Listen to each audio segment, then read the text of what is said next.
My name is Notepad, and I write games for fun. So, yesterday, we actually wrapped up standard issue science fiction. And that was good. We actually like it when games get finished on roughly the correct time schedule. But I did say going into standard issue science fiction that it was definitely going to be a jumping off point for other games. One of those games being Where the Light Fades Softly, a post-apocalyptic game roughly in the same idea, which is a little bit more of a toolbox to play those very specific kind of games, a little bit more flavoring, because I actually have a little thing down here for the preface. I notice a lot of, when you say post-apocalyptic game, a lot of games tend to focus on the wild and wacky rather than kind of the more down-to-earth and a little bit more grim reality of things. And the games that do focus kind of more on the, oh, look how depressing everything is, tend to overemphasize it. I drew my inspiration primarily from Metro 20, the 20XX games and books. The games were better than the books. The first two games, I don't know about Exodus. I don't know. That's my hot take of the day. Stalker / Roadside Picnic. One of my big things about Stalker is that Stalker is comfy. It's one of those few games that can really capture the comp factor, you could say, as you are just walking through the desolate wastelands of Chernobyl and just having that calming atmosphere surrounding you. Yeah, you might get mauled by anything, but it's the idea. And Roadside Picnic, the book it's based off of, is really solid because it gives a little insight into who are the people who would embrace the post-apocalyptic world a little bit more. It's not normal people, really. It's crazies, it's weirdos, it's criminals, it's downright nasty people who want to exploit it rather than go for it. Mutant Year Zero, the game, I really enjoyed that. It's Scandinavian, so it has to be good. And the concept of kind of building the city and kind of building your arc up was a big deal with that, because I actually asked the majority, the group, you could say, what's your opinions on what a post-apocalyptic game should be about, and it was really divided, being like, oh well, we want settlements, we don't want settlements, we want this. Mutant Year Zero kind of delves into kind of the everything, and I also make note of the West Coast Fallout, not the East Coast Fallouts. Not really Fallout 3, Fallout 4, and Fallout 76, but mostly 1, 2, and New Vegas. 2 being one of my favorite games of all time, and New Vegas being up there as well. But the questions they asked were a lot different than the East Coast ones, because it's a lot less, what wacky things can we do in the post-apocalypse, and more, we're here. Do we try to rebuild an old society, rebuild America, or do we try to build a new one? And everyone has kind of different opinions on it. In New Vegas, you had the conflict between Caesar's Legion and the NCR. In the Fallout 2, you have obviously the Enclave, the NCR, the Brotherhood. You have all these different factions, and Fallout 1 obviously is kind of it's got a predecessor in that regard of building a society from nothing. And I enjoyed that because I felt that really got the opinion through. It was grim, but it was comfortable, but it was depressing, but not. Just you out there trying your best to figure out where you position yourself in this world. So I attempted to build a game around that. Now, it is based around standard issue science fiction, so I do have that open as of right now. So here's our pretty new cover image right here.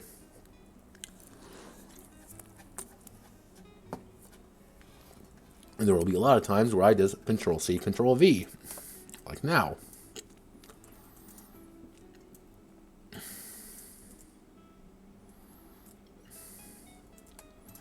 Go away.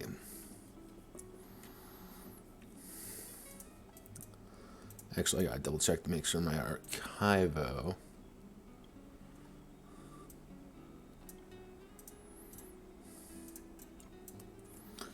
Yep, there we go.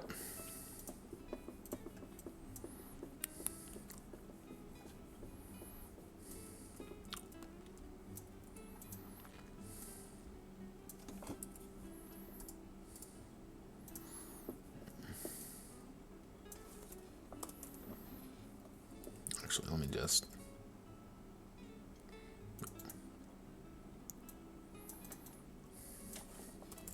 Well, we do have some new skills. We do have some two new attributes, actually.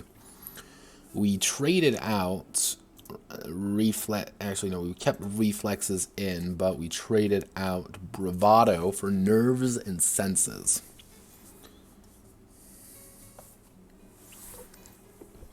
So that was my kind of two big changes there. Let me just...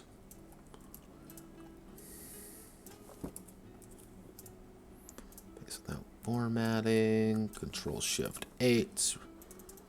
Reflexes. Nerves. Let's see. Body, education. Nerves, senses. The character's ability to keep calm under stress and express themselves to others. The character with low nerves is fidgety and panicky, will most likely lose their cool under fire. And a character with high nerve.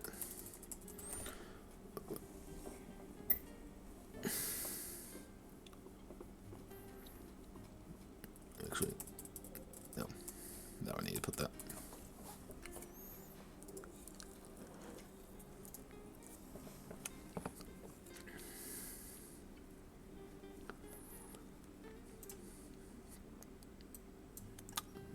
Shrink you down a little bit, put you right. Oh gosh. There we go. And characters with high senses and tune those are silent animalistic in their ability to detect things, can see a tree in the forest. But we're also going to go right up here.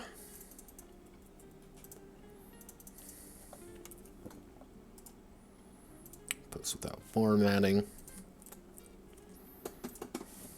We also run into another situation for this. If we go all the way down here, we have our story, people in a terrifying world. So I'm going to Control X there and post this up here.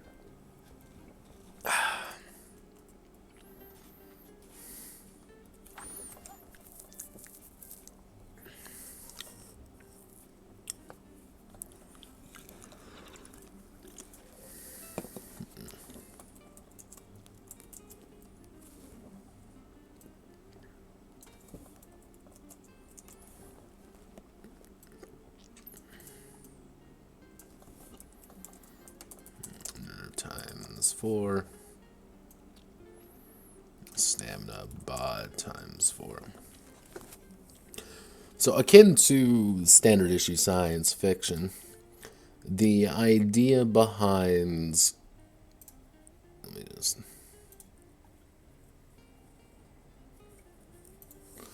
The idea was that you have to kind of select which kind of person you are, whether heroes or humans. These are actually the main characters of Metro 2034. A character, spoiler alert for him, Homer, and girl I hated because she was dumb in the last book. Think of every piece of puzzle. You can think of, all right, which ones are the exact few? Few are. Different rules, different assumptions of the characters, different ideas, most importantly, different apocalypses to worry about. Akin to their predecessor, with Light Fit Softly is roughly a compassing game, playing after the end, and as such as few things considered, most notably with I split these up into two categories. Heroes and humans. Heroes and humans are encapsulate characters are in general, they are daring heroes of their homes, or they regular individuals thrust out into the dark and scary world.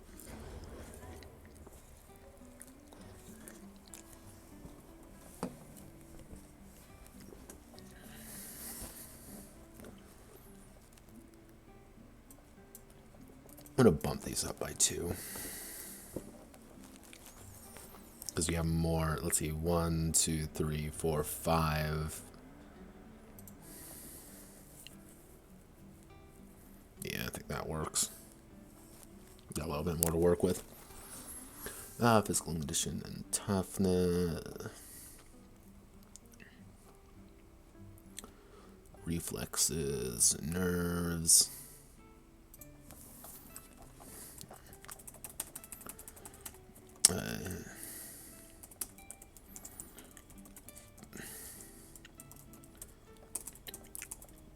And social ability. Senses can listen generally to their cardinal sense and you use their cardinal senses. Listen to the surroundings. The surroundings. Instinctual movements, detection of threats and traps. T. This reminds me. What I'm gonna do. Before I forget, we're going to make a copy.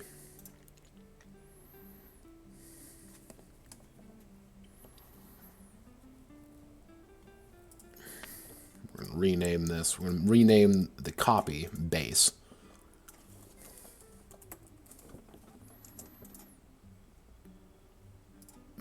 It's going to annoy me that F is still there. And we're going to rename you to working.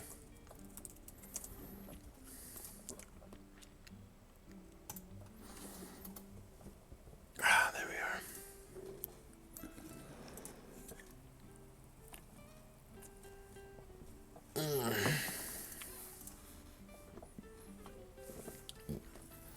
So let's take a look. So we have our skills. Skills represent characters acquiring ability and talents over the years of their life. These range from 0 to 10, 0 being untrained, 10 being paragon of the skill. It's like, nope.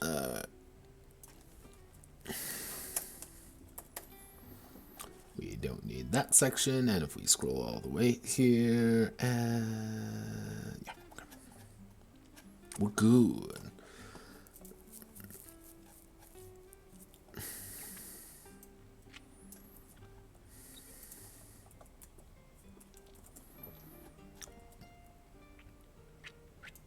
Yeah, I don't know why these are all in terrible order as well. A,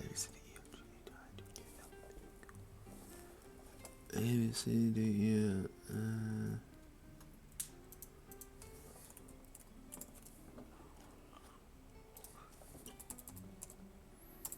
Can I fit everything on one page? Yeah, I can fit everything on one page. I think I want to make this pretty. Because pretty things are nice. Beauty. Education. Reflexes. Nerves. Senses. And if we go up here, select all of you, add on sorted paragraph A to Z. Sort all of you, add on sorted paragraph A to Z.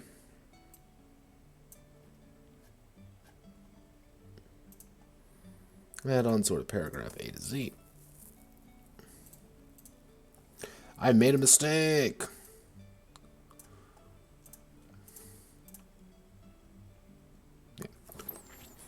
And we're going to do you. I could probably just do this by hand, but I'm lazy.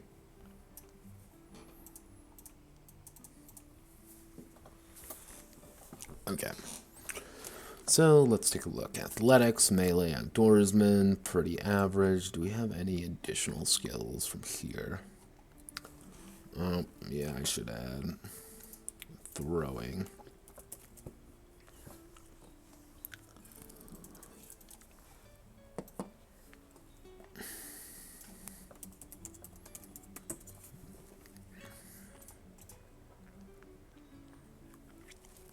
Oh, I am working on a game called Where the Light Fades Softly, a post-apocalyptic game about being in the post-apocalypse. I'm doing pretty alright, though, myself, so... and as the good old stream notification here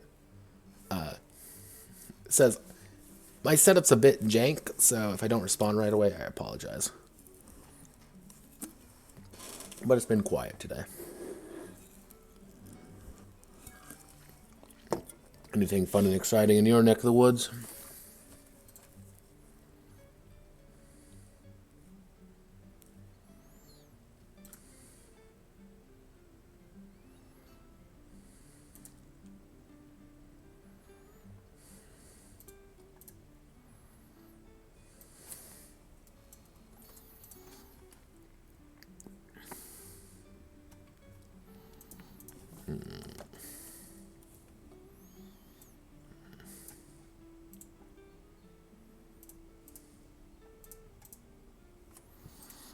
Let's see, we got large firearm, pilot, small firearm, stealth, comm, networking, words, instinct, investigation, perception.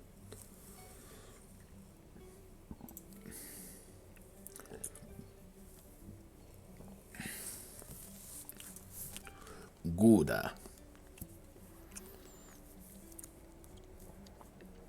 So pretty much I split up the education into three main ones. Academics, like, hey, I found this in a book. Hardware is, this is just mechanical education that I know. I know how to fix a car, for example. Survivalist, a survivalist is the kind of person who'd be able to tell you how to trap a squirrel. Someone with high hardware would be able to fix your car for you, and someone with high academics can tell you about philosophy. So those are your three key differences.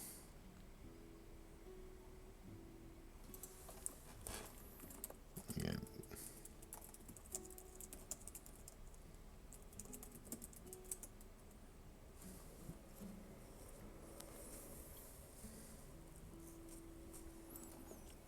There we go. Trying to get people to... Let's see. Academics, hardware, survivalist.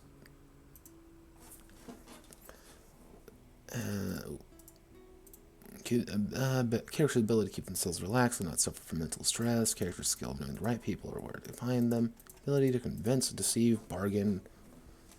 I'm actually going to split this up into persuasion, PAR, and deception. Deck. Character's ability to manipulate and persuade others to their cause. Deception. The character's skill in bamboozling, outmaneuvering, and generally lying to others. Bamboozle is a great word, and it should be used more often in life, because it's kind of amazing.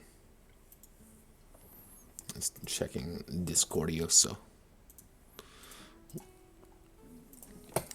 Okay, so instinct, investigation, perception. I think that works.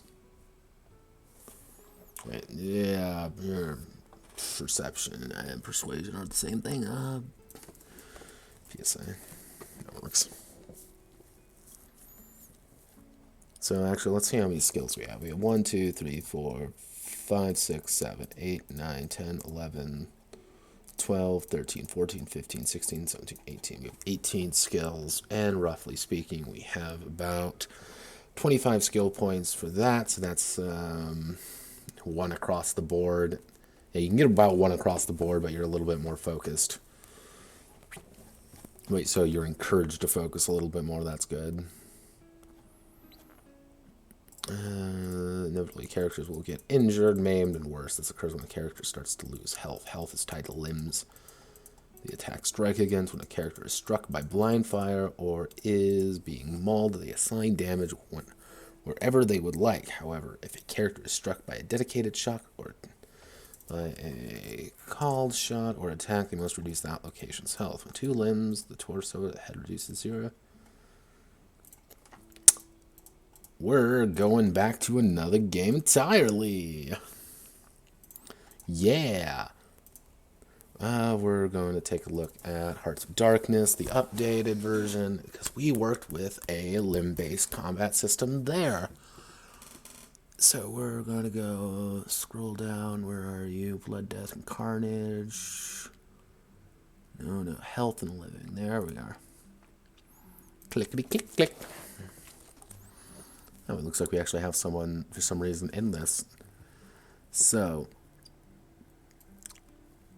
what I can do is we're going to that.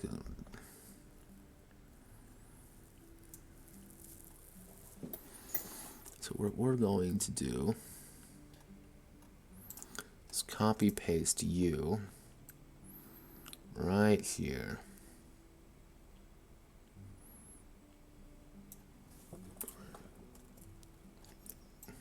Roadside Picnic, please. I'm slapping you right there because that's a fantastic piece of artwork. Going to copy paste you right there. No character is immortal. Immortan. Let's see. So you're participate in the hell that would affect them at head, gut. 25 plus bod times 2 health. 15 plus bod health. Leg 15 plus bod.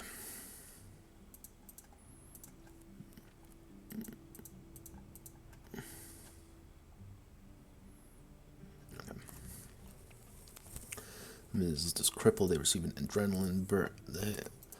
When a character's limb is crippled, they receive an adrenaline burst. Burst their next turn, which gives them a plus 1d6 to all actions for the round. So let's take a look here. Suffers. Yep, head, if crippled, instant painful death. Head, suffers instant painless death.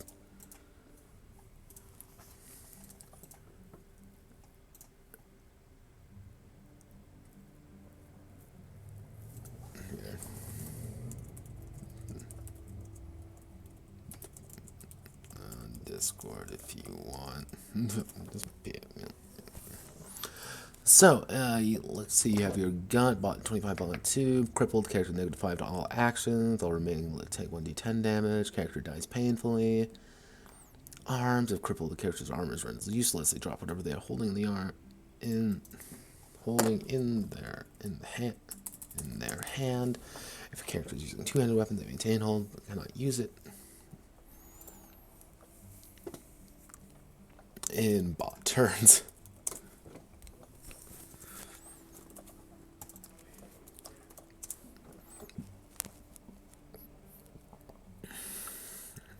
If 3 or more limbs are crippled, the 2 are destroyed.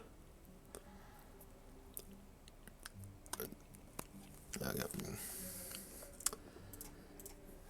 Let's see. Health value and realism. I don't need to put that section. We're a little bit more dramatic here anyway. Actually, that reminds me, we're gonna have to. Yeah, stamina, willpower, that works because health is its own independent thing. Stamina. So let's see. Tough out there when you're waist deep in the mud, getting shot at by enemies. You definitely feel something nibbling at your boots. People tend to break. Willpower represents character spirit and ability to ward off negative feelings, hopelessness, and frustrations that their situation presents to them. Willpower drains as characters experience hardships in their journey or are injured in combat. When a character's willpower reduces, they suffer a freak out, acting irrationally and venting their frustrations on the situation. So this is probably the most difficult mechanic to kind of work with, is keeping calm under pressure. So I should put you... Actually, you know what I'm going to do? I am going to put that little footnote there. I forgot about you. And let's... This is from concept for Roadside Picnic.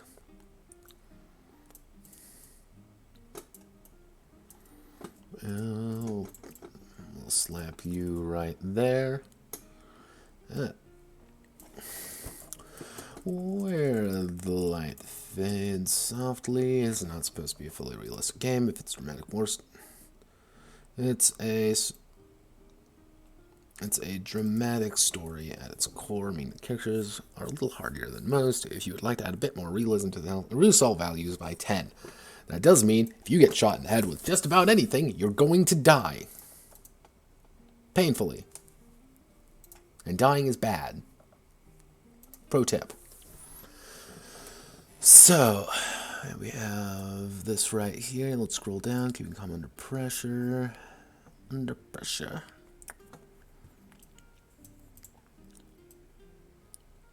An example, freakouts. Freakouts are not good for anyone involved. Sort of paragraph, A to Z.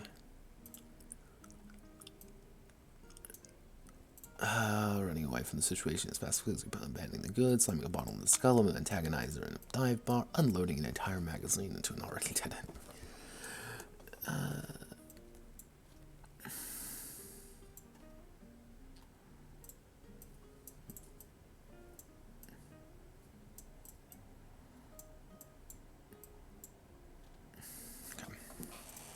So we're going to open up our handy-dandy notepad here. We're going to actually fix up the entirety of willpower because this section's kind of terrible. So, let's see. We're going to...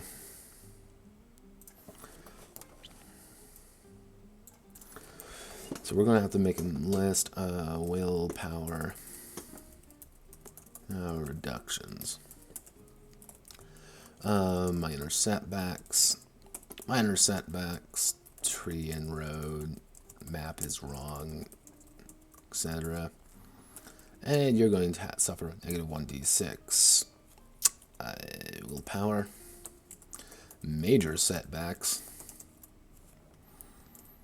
abandoned supplies, traitor in the group, disaster at the rendezvous, etc.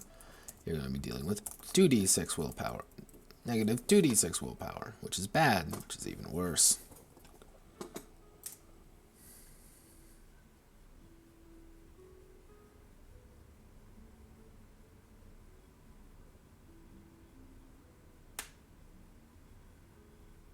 Alright. Alright. Give me 1 second. Let me just... So, big picture is this game is called Where the Light Fades Softly. Where the Light Fades Softly is a grandiose game about playing after the end of days in an apocalyptic world. However, the main emphasis of the game is less shooty bang bang, look at me, I'm Fallout 3 and how cool I am, and more about trying to maneuver your goods to various locations, more Roadside Picnic, and less big, scary, awful combat. Now, what I'm doing right now is, if I scroll all the way down where I was, is one of the main mechanics is called willpower and freakouts. Effectively, as long as you are in a big situation, as long as you are in the zone, you're not relaxing at all, your willpower will be gradually getting reduced. One by one by one. Every little thing that occurs will reduce your willpower by each little bit.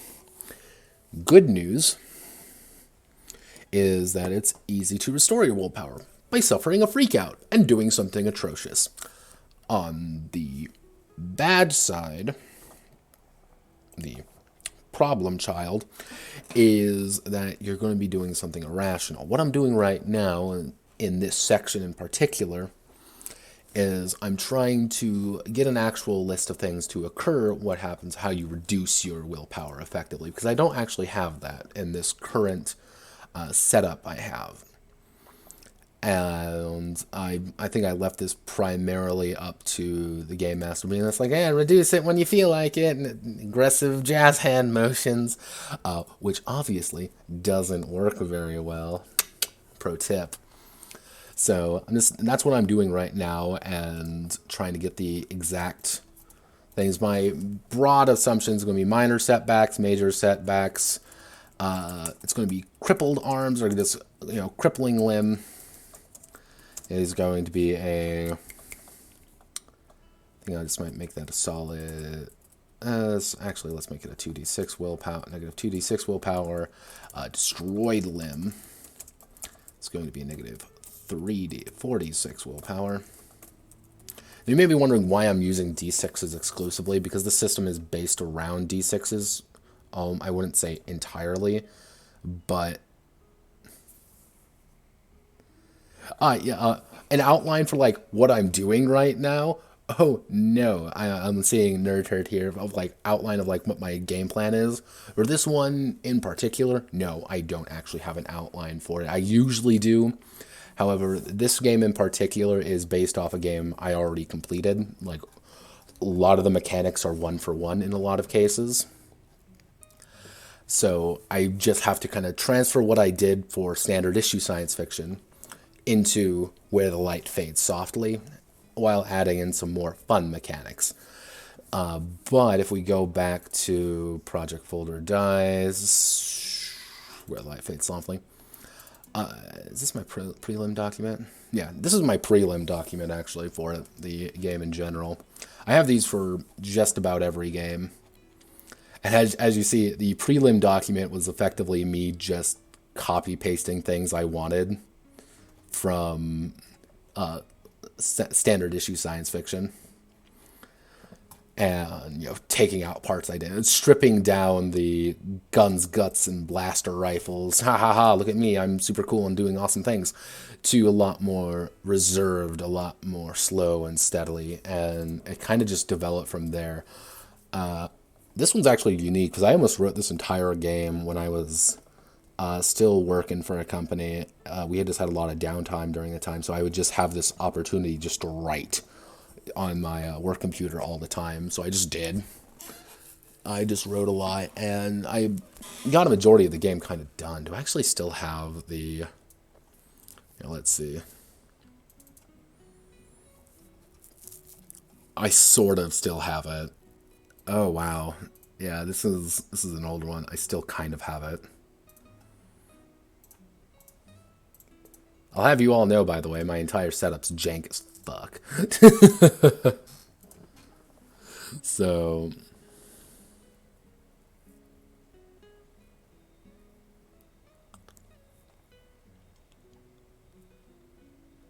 okay, why or how people lose willpower is pretty much when you suffer an event. So if you actually can see here where it says willpower reductions, effectively, when you suffer a minor setback, for example, you're trekking from point A to point B, and turns out the map is wrong.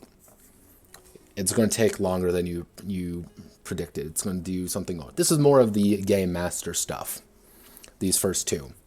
And then everyone would roll their 1d6. Okay, we all lost a little bit of willpower. Well, shucks. Major setbacks are, hey, someone betrayed us, and we didn't plan for that. Or we were sitting at the rendezvous point and someone made a goof and suddenly rendezvous point doesn't work anymore and people we really hate no longer like us. Roll 2d6, reduce your willpower. The next few, crippled limbs, destroyed limbs, that's combat based. You don't want to get into combat. That's one of the key things. Because combat sucks. Combat is kind of a much dangerous affair. You don't want to really get hit. You don't really want to take that damage because there's a lot of stacking penalties that can occur. So as you are fighting, as you are going through this world, if you don't have supplies, you're going to start losing willpower. If you don't have I can see what I'm trying to say at the top of my head. It's right there. I can physically take it from my tongue, and I wish I could do that. But pretty much, if you don't prepare, you're going to lose willpower. People are going to start losing hope. You're going to take a little bit of. You might say this is a little bit more RP focused, but again, if you want to have that more RP fun times, play it out. Hey, yeah, we don't have any food, and we're 6 days away from camp. What do we do now? Or, hey, we've been sitting in the rain for the past 3 hours. And you want to know what we're going to get out of it? Nothing. We're getting nothing out of this. We're just getting cold and going to get sick and die. You're going to lose willpower. So that's kind of the high concept for this section is forcing characters to try to plan ahead to mitigate these. And when something does go wrong, forcing the characters to really do something that a little bit out of their control, but still in their control. Because notice with freakouts, actually, if I scroll up here a little bit, is they just suffer it. There's no explanation. It's not like Exalted where it's just like, okay, you have to assign this is what's going to happen every time you suffer a limit break. This isn't some other game, I can't think of it at the top of my head, where it is, oh, I have a little note next to me, like this is what's going to happen if I have a mental breakdown. No. You get to choose what it is. If you don't act on it, if you don't freak out though, you're going to keep suffering penalties. And the big thing is you want to freak out, because if you do, you get a plus 1d6 to all your actions. So you go from rolling 3, 2, or 1d6 per action to 4, 3, or 2d6 per action, which is huge. So you really want to go out there. You want to suffer that freak out. You want to push yourself to the limit and then break at the right time. You want to break at the very height of your suffering. So you do charge out there with an assault rifle in your hand and embrace the Slavic nature and go Rambo on someone because you don't care anymore. Because you've been standing out in the rain for 3 hours. Your boots are completely soaked through. You haven't eaten anything in 2 days. And you hate your friends. You hate all of them and wish they were die. So you're going to act completely suicidal while doing it. So, yeah, and that's kind of the encouragement with freakout. So right now I'm just getting the system in place for how you actually reduce it. Death of a ally. Negative 46 willpower. What would be another good idea? I can see it. Death of an ally.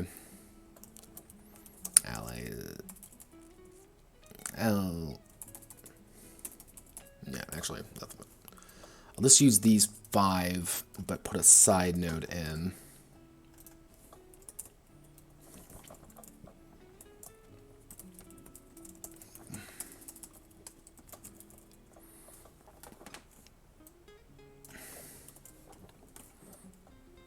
Power reductions.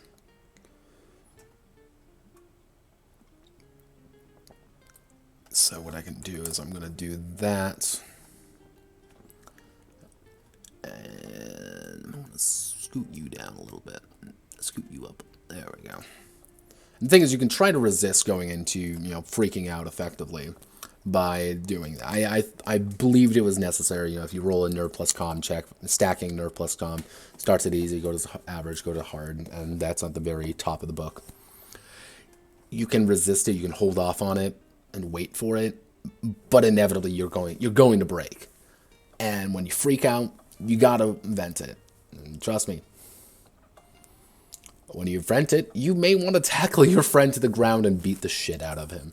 Why? Because he's a complete jackass of a human being and you hate him. For that moment, you despise this man and you cannot deal with him this second. But afterwards, everyone's happy, everyone's fine. So what if he has a broken nose and has suffered willpower loss and is about to go through a freak out himself? Details. Make the details go away. Here, give me 1 second.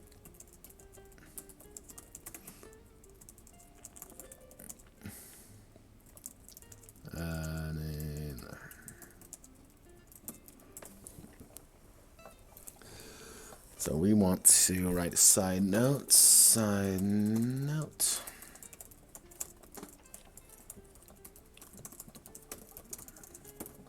On willpower.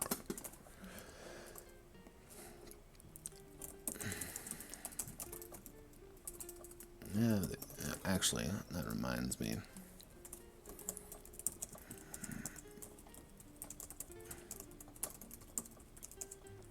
Negative 1d6 willpower a day.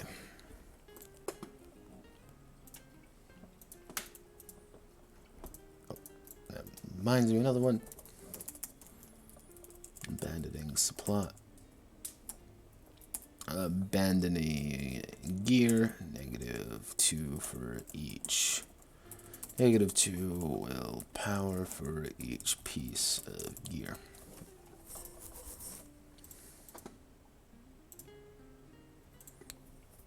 Yep.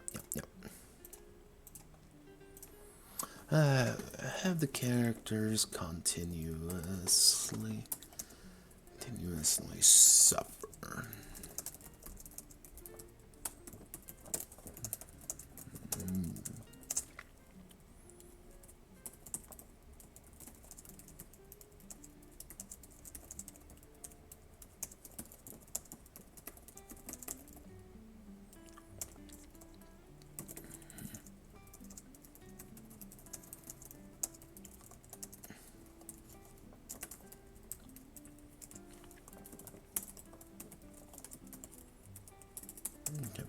Can't be crap site.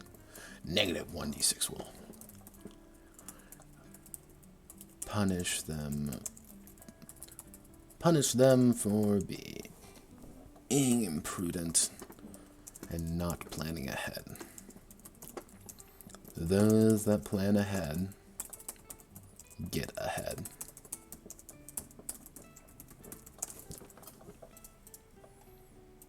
Format insert table 1v1.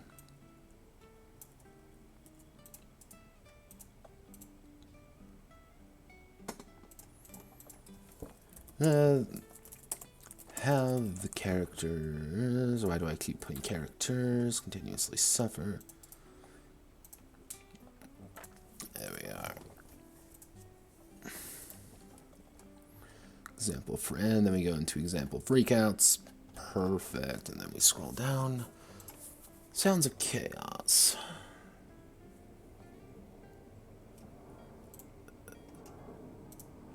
The standard issue.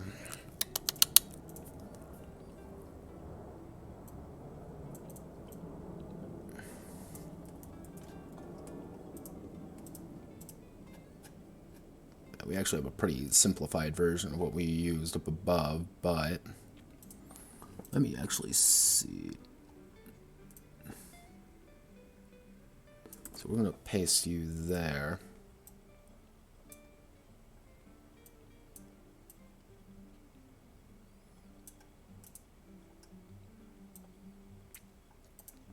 Normal text, make it Archivo, because Archivo is the best font.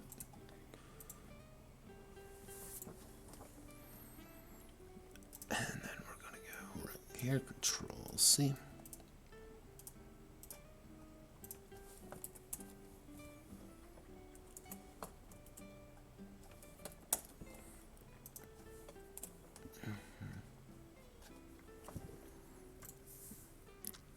And we're going to have to shrink you down quite a bit. Oh, wow, yeah, we're going to shrink you down quite a bit. Damn it.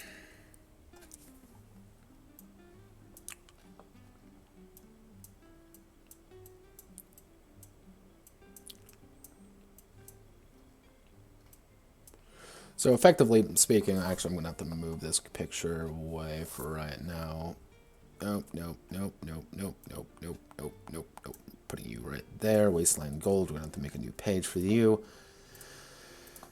Make you go. So one of the things is I as one can tell here, I drastically increased the number of actions from this to here. This is quite a lot, so I just have to make sure.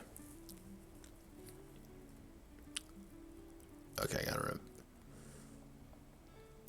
So if I Control-C here, actually I just really need to edit attack beforehand.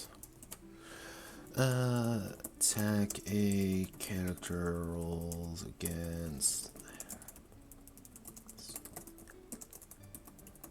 Actually, I just need defense, don't I?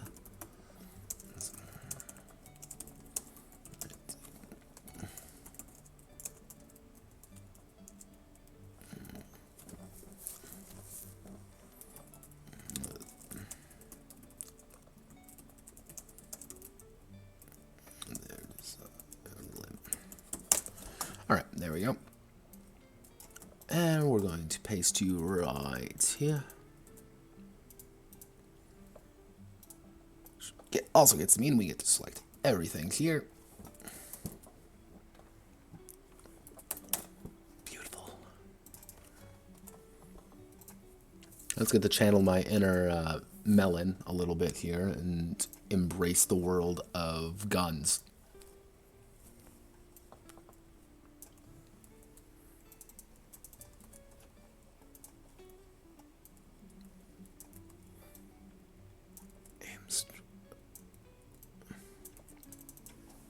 Aim strike isn't a thing anymore.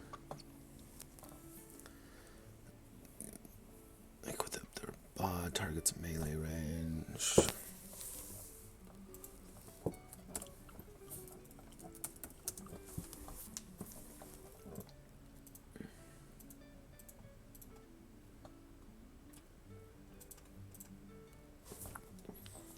Let's have burst.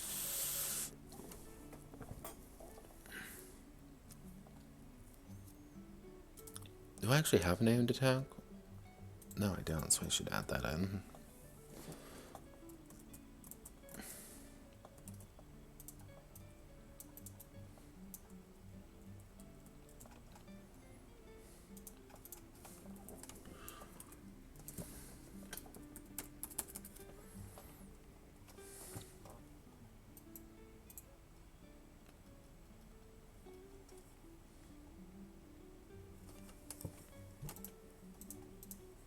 Aggressive piano music.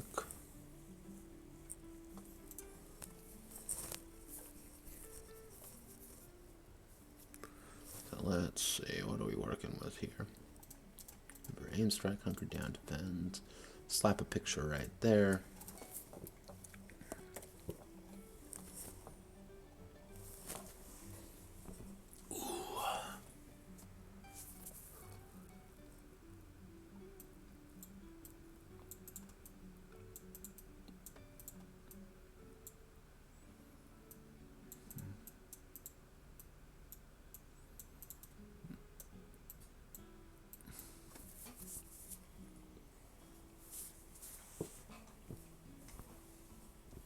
All right.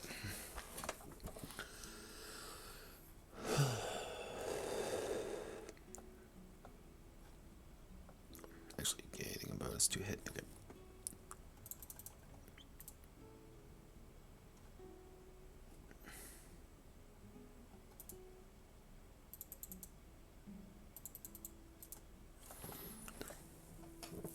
Perfect.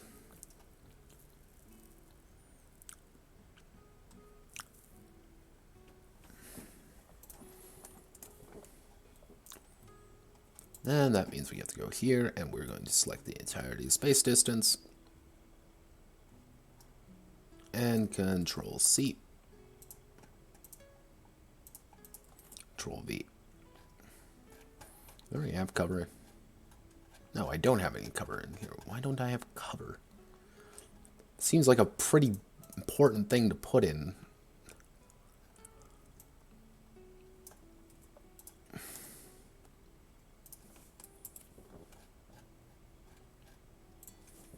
Gotta remember to fix. We're adding space distance. Good old-fashioned spec distance. So let's see, cover, die for cover. Wastelander gold.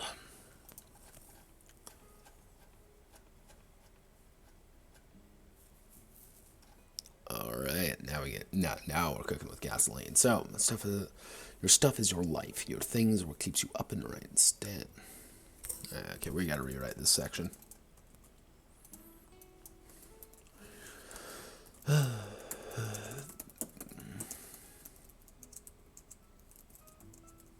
It's their life and their purpose for living. It's what keeps them standing upright and standing.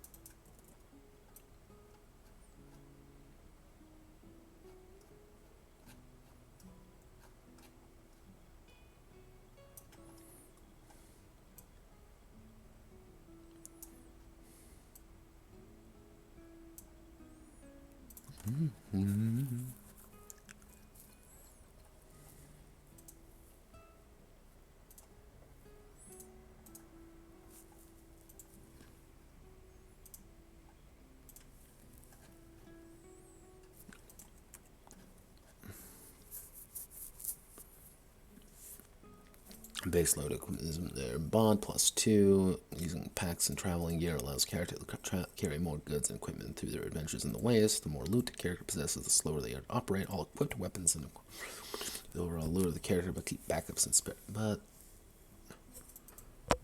but keep backups and what? Okay. All equipped weapons and armor don't contribute to the overall load of the character, but all spare weapons and backup armor do contribute. So pretty much, if you have a gun in your hands, effectively, it's not going to contribute to your load. But if you put it away for a minute, it's going to. So melee weapons are constructed from the above chart and the blue type.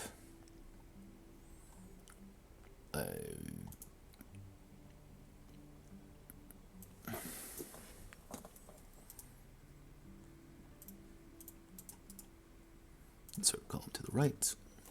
Let's do 0, 0, 0, 0, 0, 0.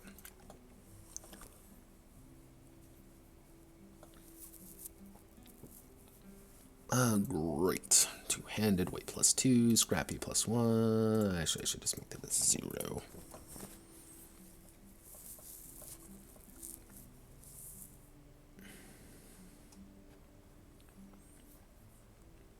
I had another one. No. All right. Now we come to the fun part. Otherwise known as where I get to delete all the guns and add things. So, actually, if we go to standard issue science fiction, gun autism, give me gun autism.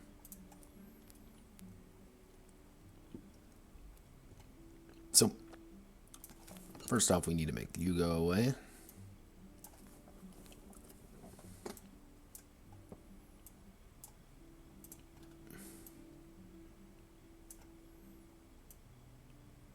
Actually, one of them.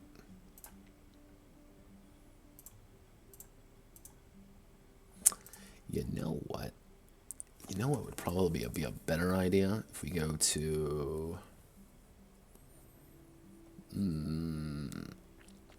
are you? Where are you? Hearts of Darkness.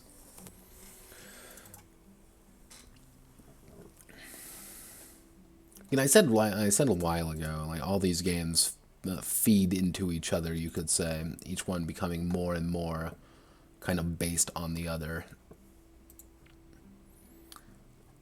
And this is really no different. So we want to go right here.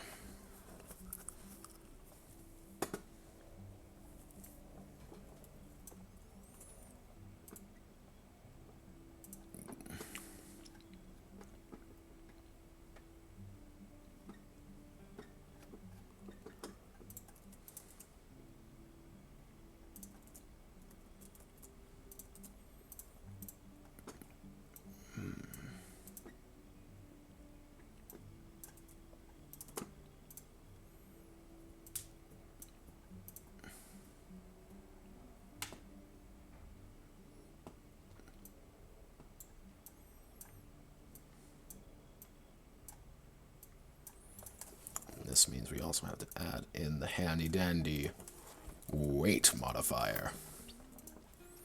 So what do I have so far? Oh wait, prelim notes. No one likes you. So roughly speaking, our automatic weapons are weight 3. Heavy autos.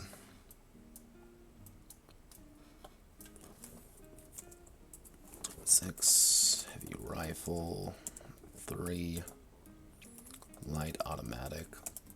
What? Oh goodness gracious.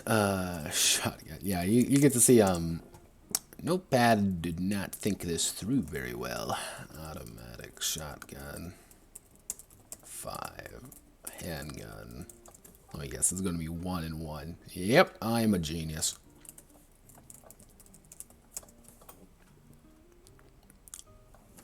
So here's our weights. So if we go to good old-fashioned GNU autism.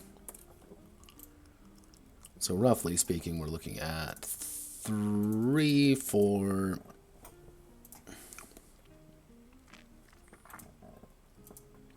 Let's make that 5, 4. Yes.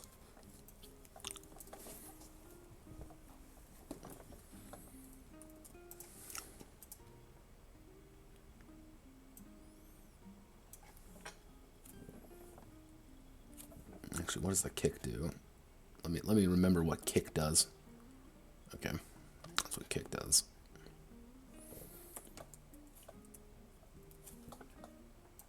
Paste unlinked.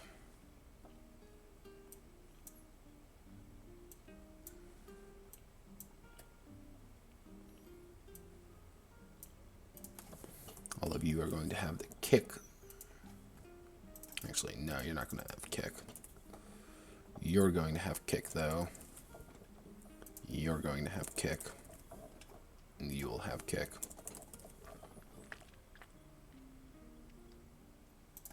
Actually, no. The 2 heavies won't.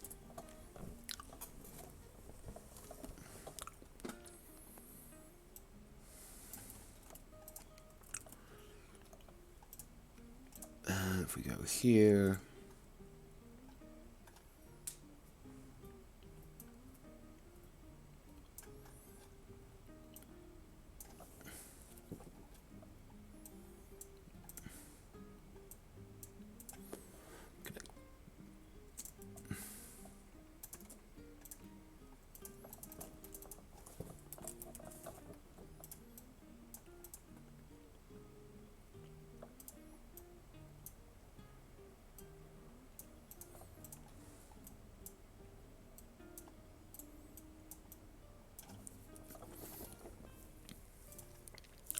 Heavy rifle, so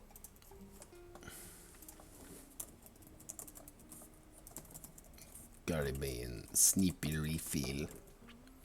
We'll call you 3, we'll call you 3, we'll call you 2 2 2 2 4 2 2 yeah 2 2 4 I think works. You don't have to worry about the kinetic anymore, but you're also going to get the kick tag. This isn't in alphabetical order, and this is kind of killing me. No, I'm not lying. The battle rifle will also get kick.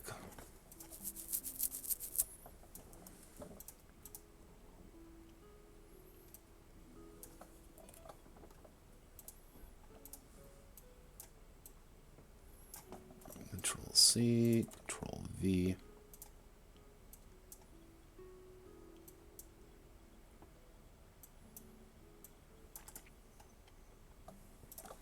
Delete to row.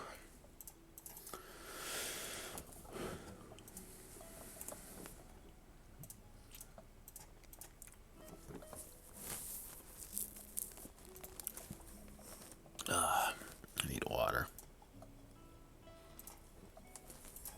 I'll get some water after I'm done with all the guns.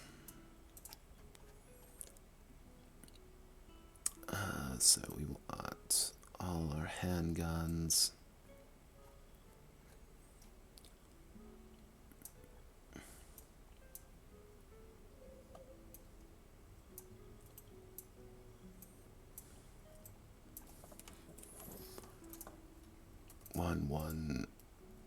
One.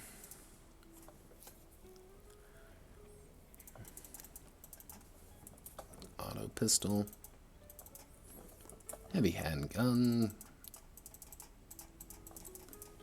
Come on. And light handgun. And we also got to remove kinetic from you. Kinetic.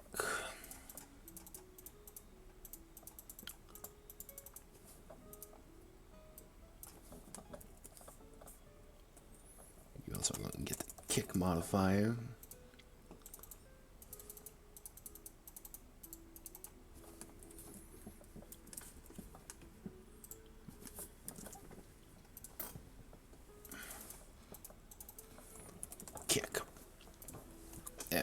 go.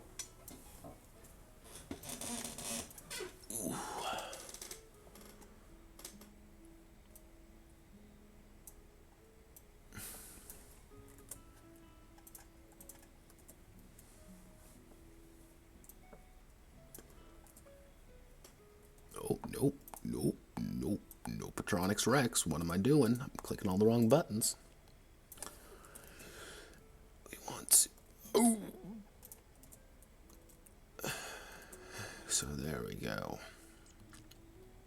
All our various handguns. Actually, I should put handguns. And now we just get to do SMGs. And shotguns. Can't forget shotguns. Actually...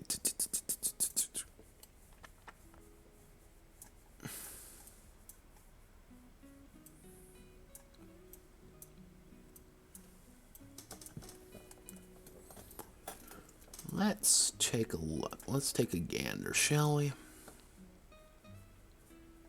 He's actually in chat.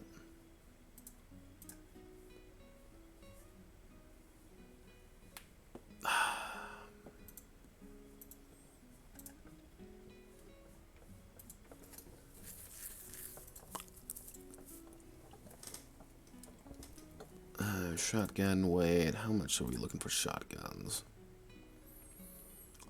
3 to 5 it looks like. So we'll do 4, 3, 2, 1. Yeah, 4, 3, 2, 1, I think that works. And now we get to remove all the kinetic parts.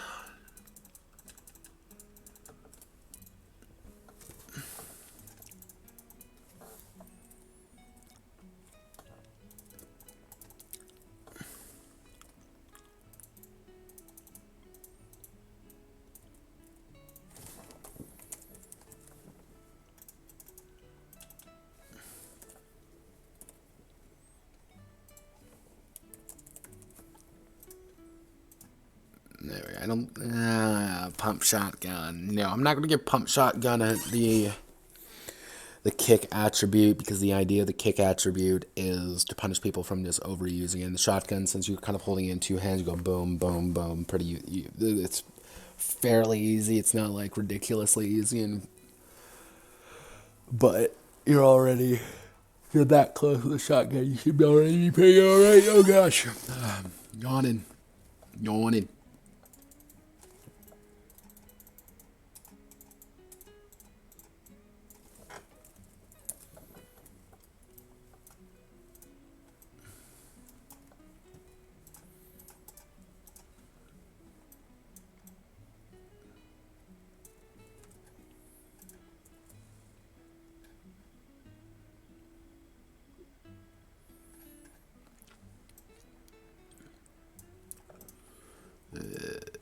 Go away standard issue, because I'm going to keep clicking on you on accident.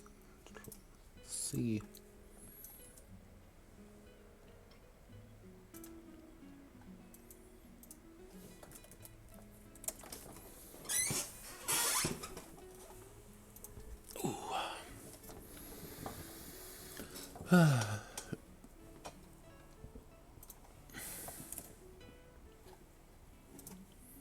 And finally, we're on SMGs.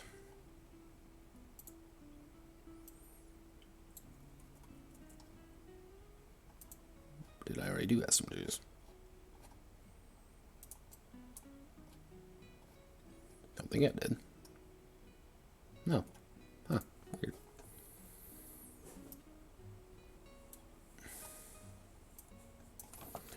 Post U, Control C. We're going to move everything over here.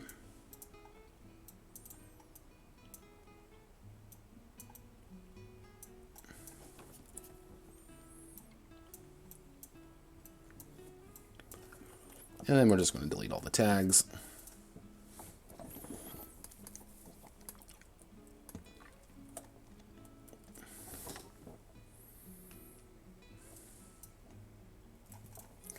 Wait, 2, 3, 3.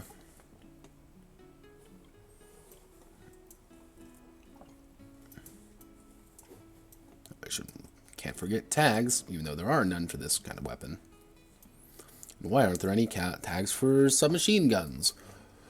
Well, it's one of those kind of guns where I don't think there really is any tags that really fit like the way I would want them to, so it's like, why put them in if they're just not going to...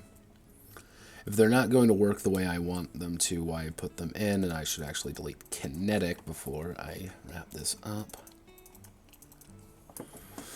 Kinetic and a kinetic personal defense weapon. And highlights, delete row. And there she goes. Nice, right, and proper. And then we can actually do that.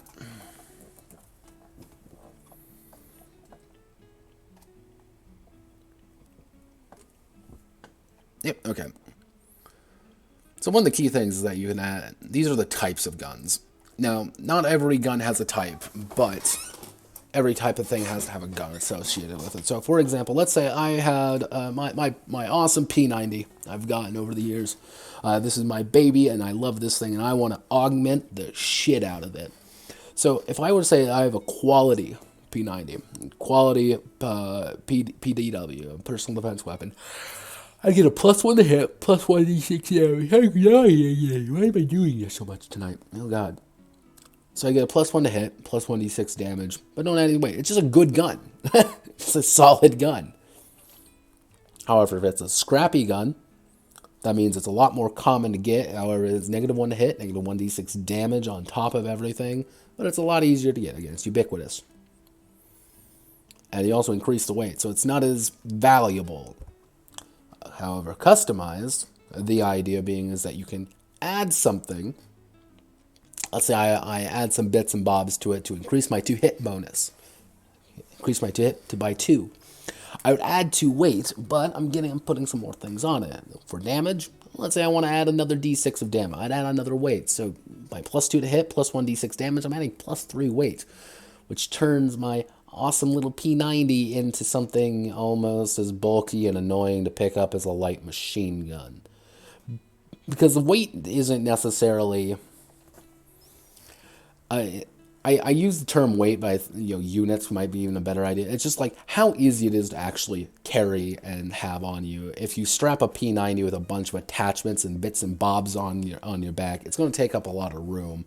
But if you have an LMG that's nice and folded on your back, it's not going to take up nearly as much room. And now if you can hear that, that is the sound of the writer of Ops and Tactics bursting a blood vessel.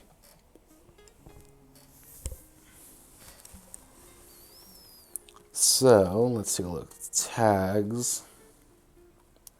Oh, that reminds me, we have to add new tags to everything. Yay! Tags.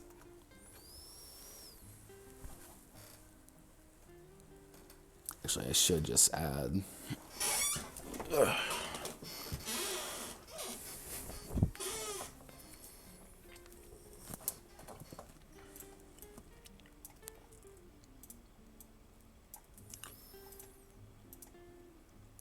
We want to go here.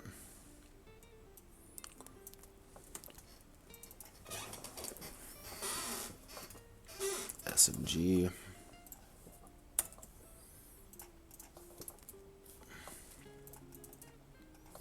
Special.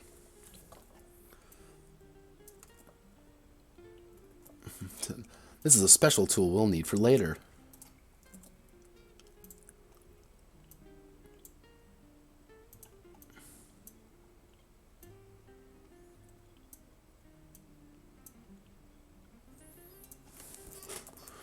Throne. Heavy anti-vehicle.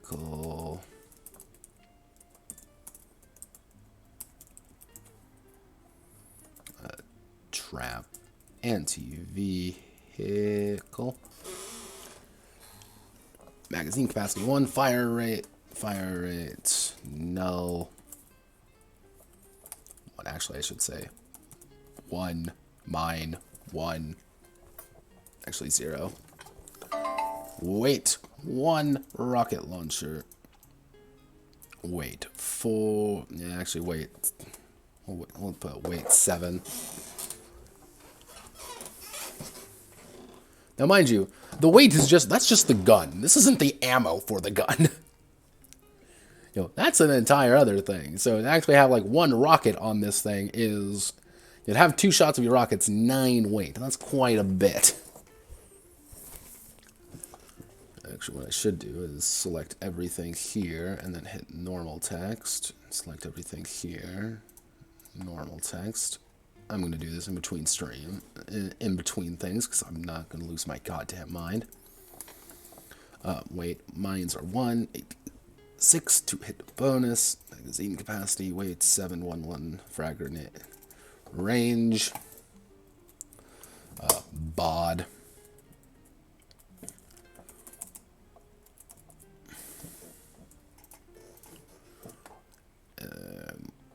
5 0 5 0. There we are. Ta-da! Actually, I wonder if... Now, let's play a game. Does this work? It does. Screw it, we're doing it right now.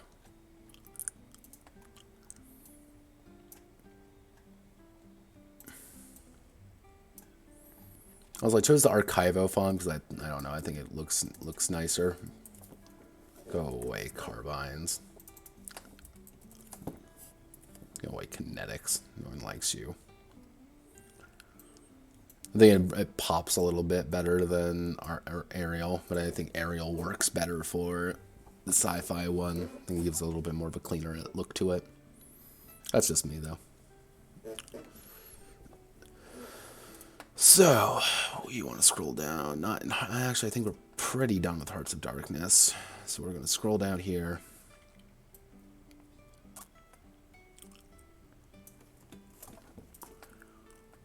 And we're going to completely override everything here.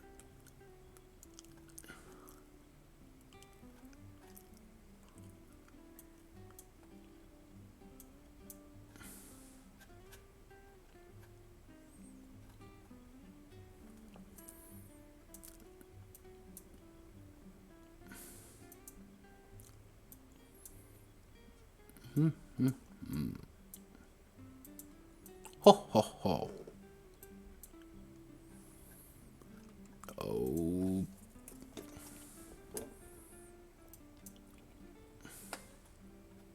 There we go.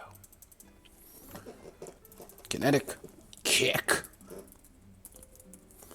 Kick.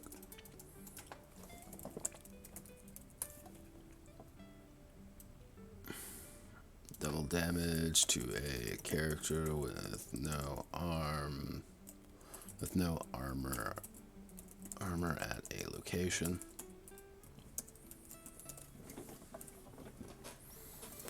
Kick. The weapon is unwieldy for a large number of shots.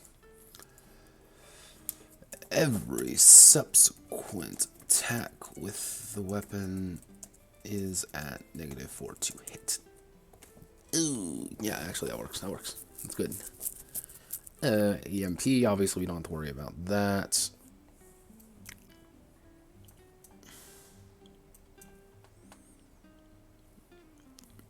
I think there's energy, we don't have to worry about that. Actually, since we're 2 up, what we can do,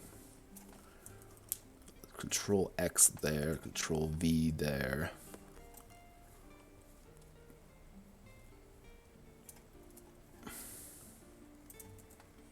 Control X.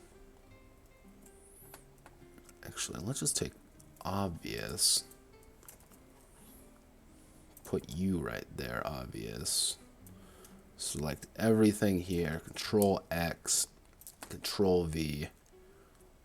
Select all of you. And delete row. Boom! I like when things come together.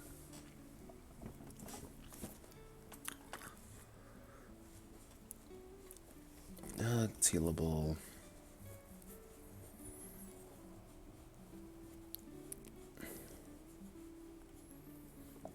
Distance melee.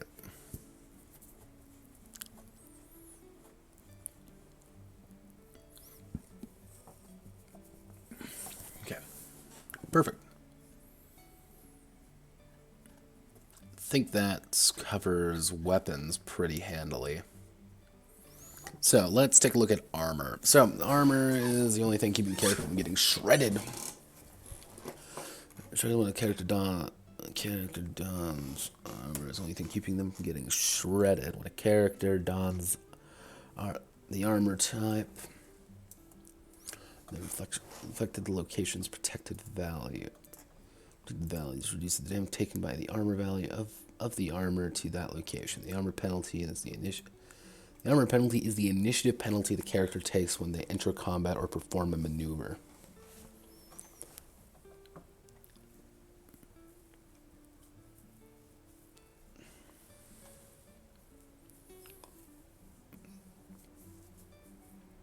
But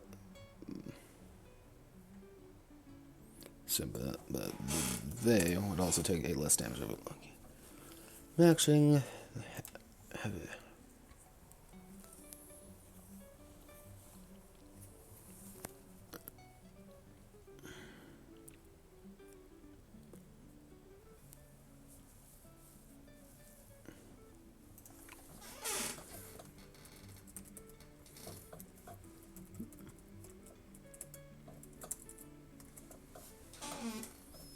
Yeah, there we go.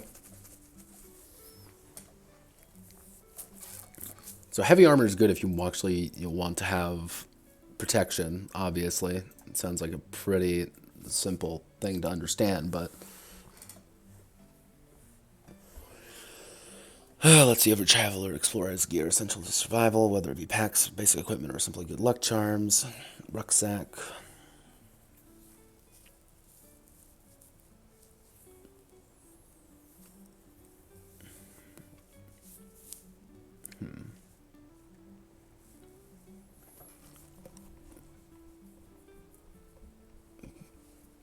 D6 health to a location is applied to. Medicine restore health to all locations by 2d6. Accents increases willpower by plus 2d6. Malcolm completely restores all health. Restores all health to a limb. Area when traveling. Reduce that down to 1. Camp kit, set up basic camp without taking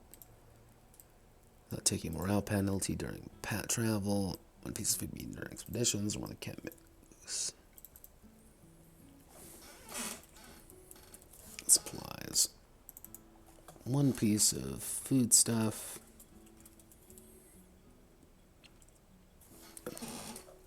Needs to carry tools and supplies. Complex or large or bulky equipment needed to survive. Much for precise applications. Alright.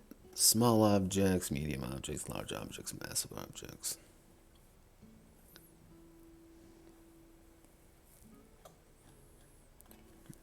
Okay, we're going to have to make a table for these guys. So we're going to select everything here. We're going to Control C. And we're going to Control V right here. Object size, weight.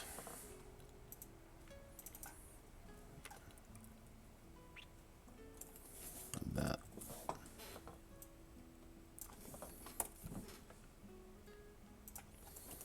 Small, 1. Medium, 2. Large, 4. Massive, 8.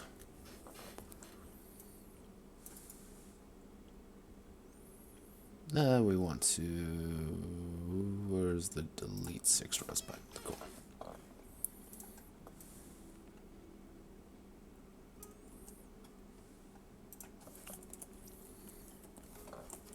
Objects and mementos.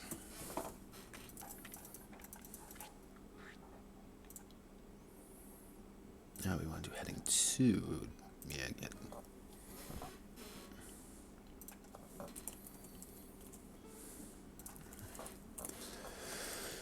There are things out in the wastes. that people want. They are mementos, better days, memory, better days, knickknacks, knickknacks, collectibles,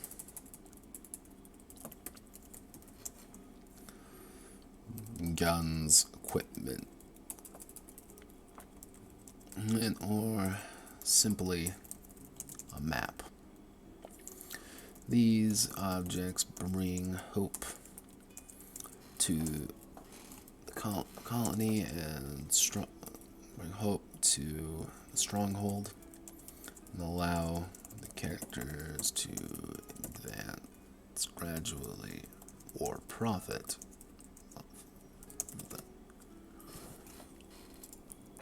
There are things, stronghold, mementos, fall into these categories. Morale.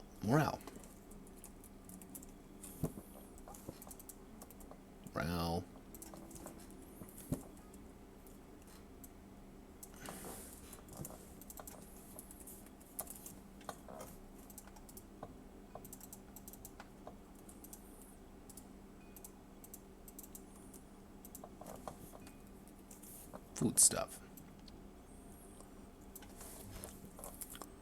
Things that the stronghold can eat and drink. Food stuff is...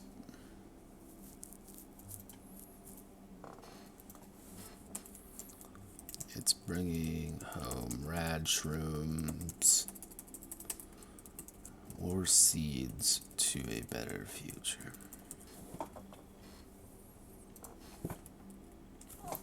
Knowledge.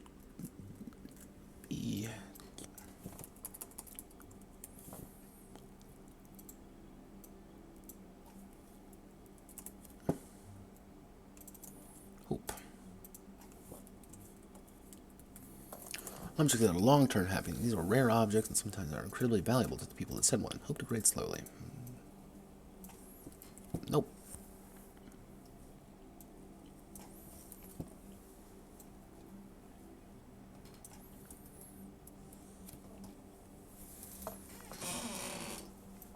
Object. Actually, example. Seed packet. Actually, we'll do one for each. So, morale. Detailed maps. War trophy. Small war trophy.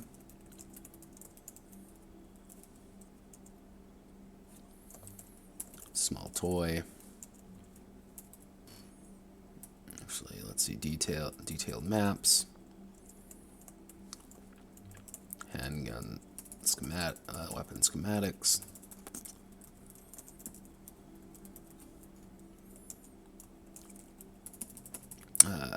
Package of tea leaves.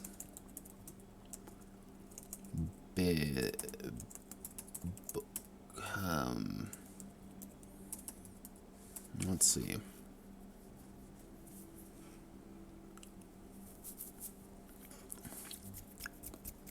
Would be a good science tool. Oh.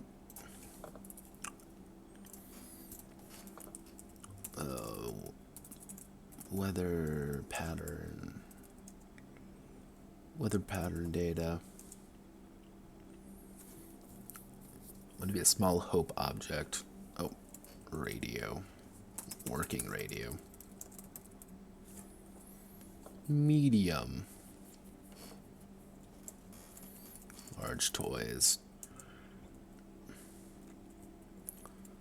Got high impact guns. Gun. Small crate of... Actually, small crate of grain. Big book of science. Or working handheld.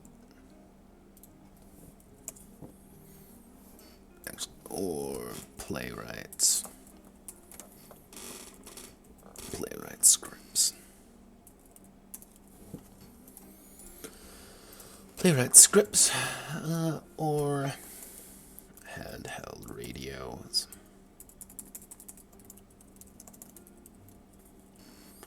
Large war trophy. A small cache of guns. Large bag of rad shrooms.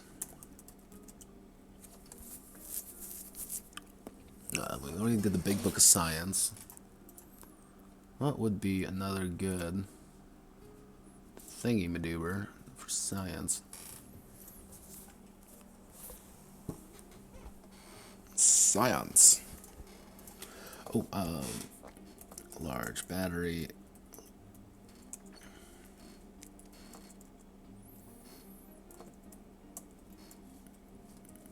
A working.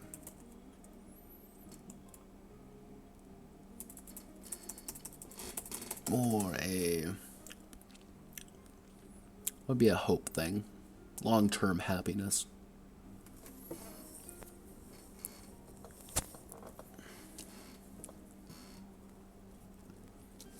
Oh, I know.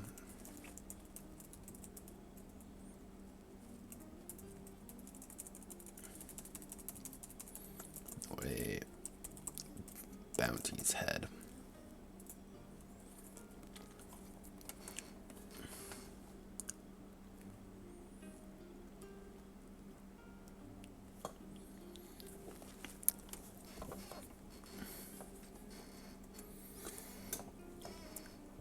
That would be another morale thing to keep people happy. Oh. Cache. Cache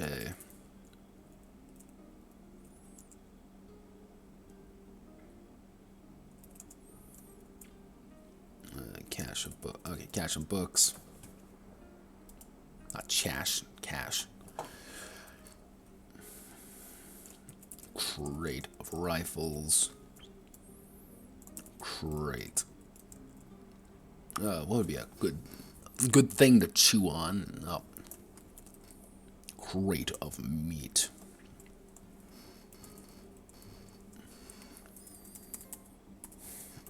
Small engine.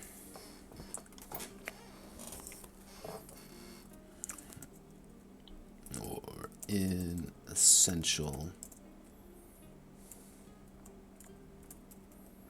parts. Or returning a unique artifact.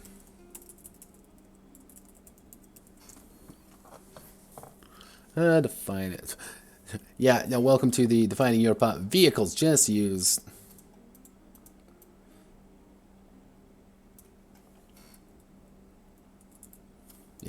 Yeah, just use fucking SIFs.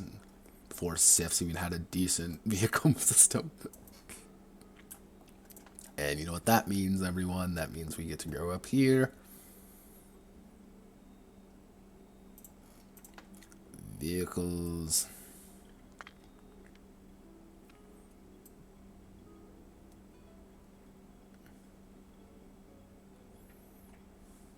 Then we get to Control C. Control V.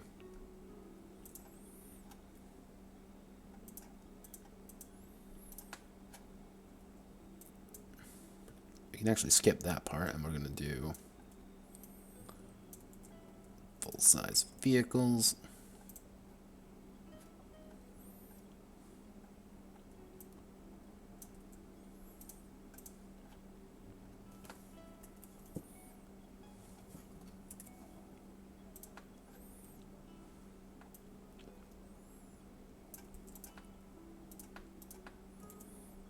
Converted vehicles.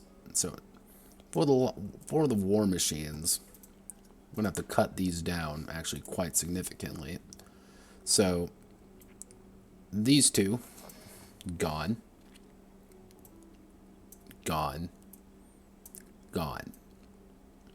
So pretty much we're only really working with kind of like improvised tanks and kind of like armored cars. Like that's kind of the extent of what your like kind of higher tier war machines are going to look like. And then we have heavy war machines.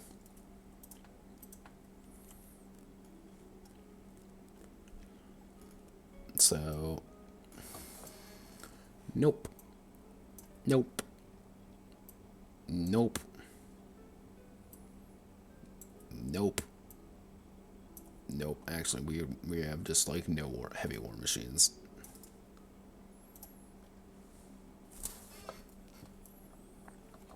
It's a tiny baby tank, but not even the tiny baby tank is safe. Let's delete the table. You know, that means war machines. Yay, you get 2. And since we don't have so few here, we can add in more motorbikes, because motorcycles are cool.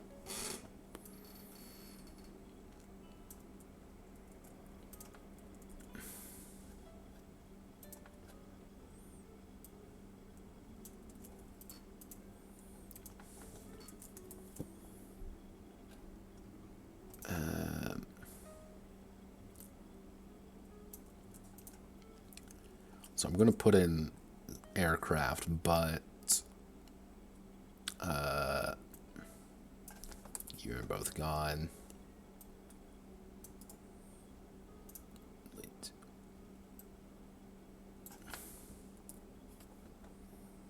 There we go. Not really that many kinds of... Not that many kinds of aircraft, to be honest.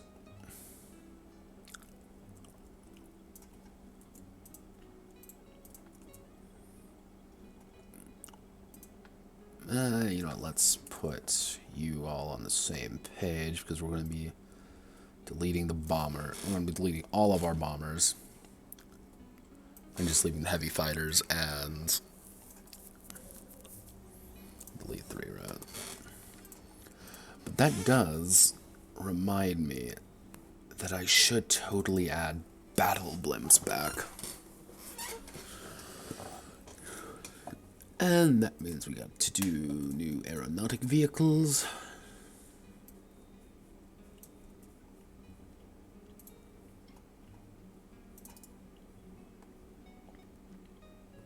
And that means we need to insert a row below. Airship blimp.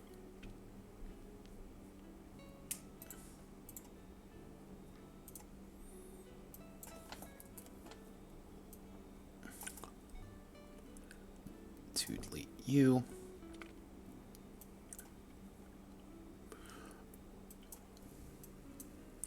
There we go. Actually, I don't know why we're worrying about squad capacity in this situation, because we don't need to. Delete column. And Zeppelin.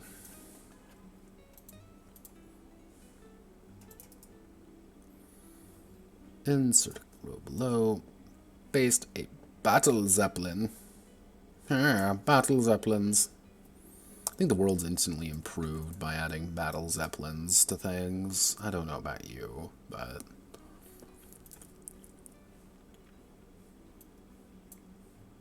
I think a significant amount of games would probably be better if there was, in fact, just battle Zeppelins in them. Just pick a game and put a battle Zeppelin in it. Makes it better. Don't believe me? Never flown a battle Zeppelin before then. And that means we need to post our armaments.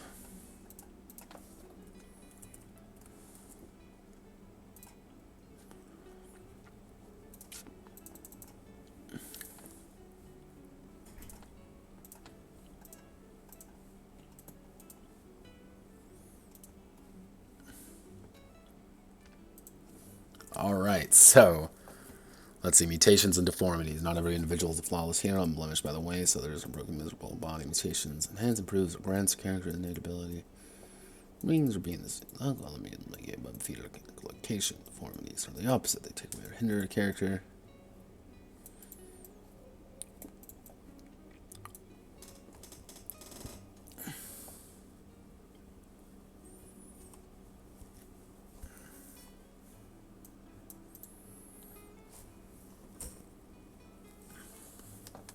Okay. I think that works. Expanded combat rules.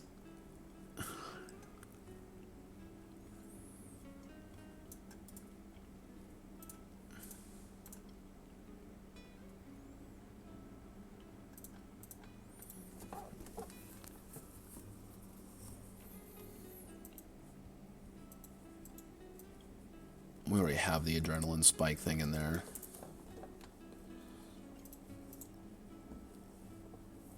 Bullet sponge monsters. Creature's armor value reduces the damage by d6s. Firefight mode is out of cover, not using a maneuver. They are immediately hit with firearms. Fury mode, all willpower breaks in combat. They enter fury. They gain +4 to all combat actions until they down an opponent.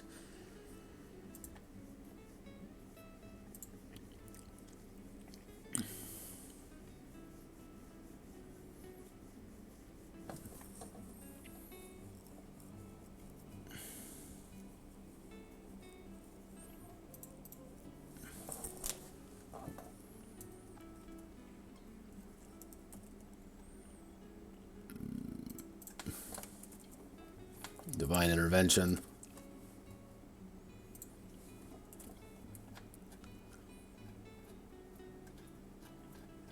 Alright, perfect. So we're gonna hit that. Mooks and uncool people, hopelessness. Perfect. When power breaks, suffer freak out, they roll -4 to call combat actions.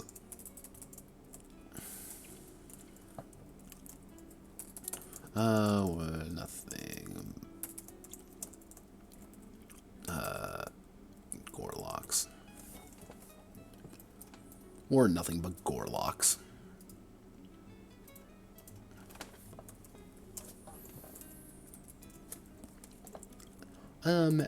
Every time a character kills another character, they reduce their willpower by 2. We can win. We can beat them. Every time a character kills another character, they increase their willpower by 2.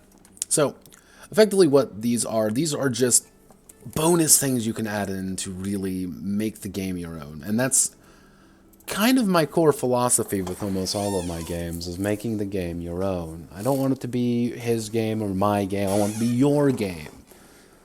Exactly the way that you want to play it. No one else's, just you. Oh, God. So, we got here. So what we're going to do now... So I actually wrote this a while ago. So I mentioned before I wrote a lot of this for... Okay, let's... As you can see, this thing is massive. I wrote this all at work one day, so let's go through it. Word system, low amount of basic stuff on their person with mag bag.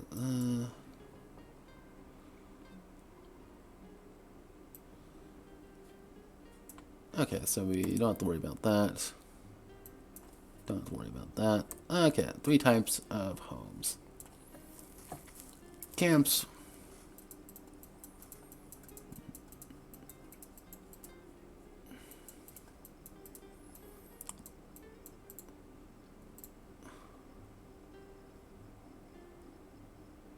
Oh, didn't mean to click you. Okay, so...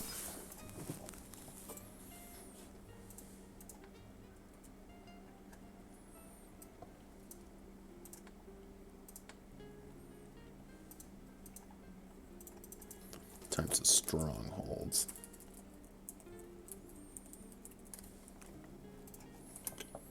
Our home. Our lonely home.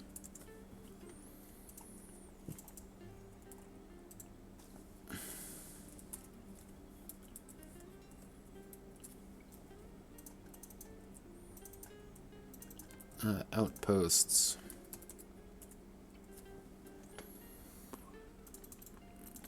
Cities.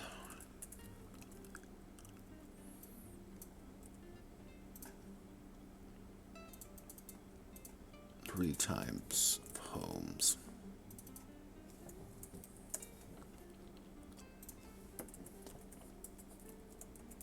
Stronghold. Less of a city, more of a base of operations. A stronghold is a fortified location often used for military purposes, or to deter enemy threats in a region. Controlling a stronghold is the difference between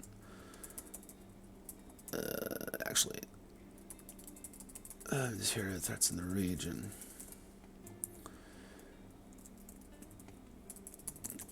Residents of a stronghold are often soldiers or related to the task at hand. They require the bare necessities, but the more that they are able to receive, the happier they will be.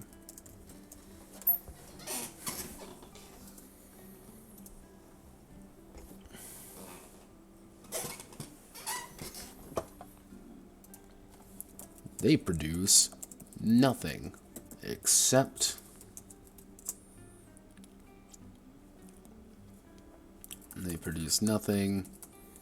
but provide protection.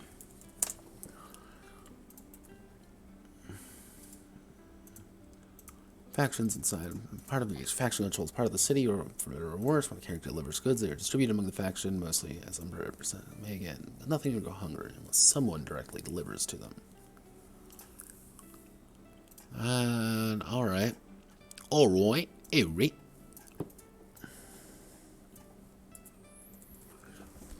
Oh man.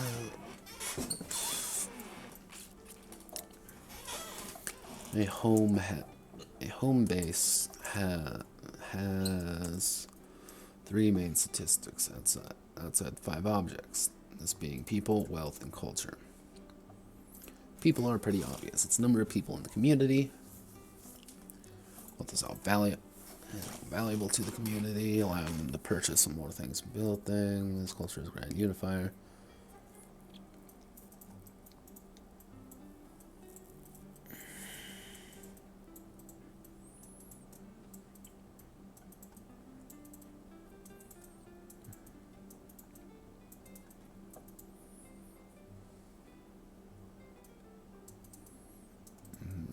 Tanker embedded in looking.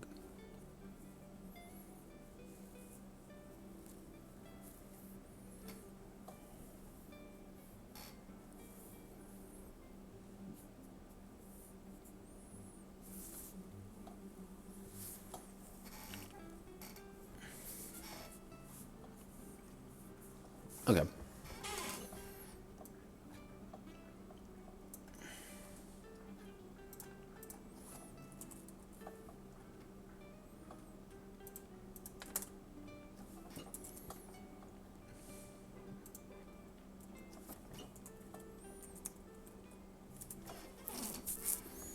The home is where the heart is.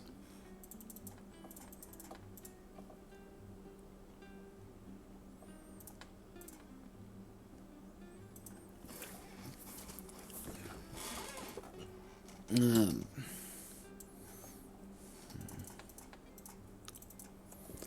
citizens, wealth, and culture. Citizens are the main valuable assets of the home of the base. They are the human resources. Actually, I should put quote the comma mostly human resources available to the base. More people means more things are produced.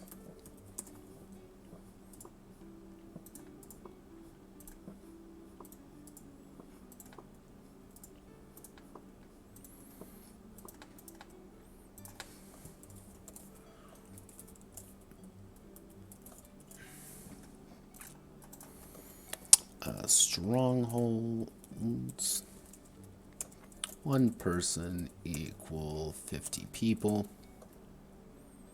Cities, 1 person, 1 person, 1 person. 1 person. Yeah, pretty much if you have... camps are really small. Like your camp may be just a couple dozen people, for God's sakes. But if you kind of integrate yourself into a larger community...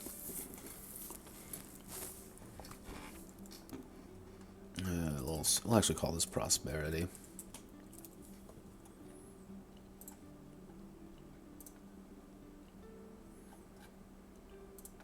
So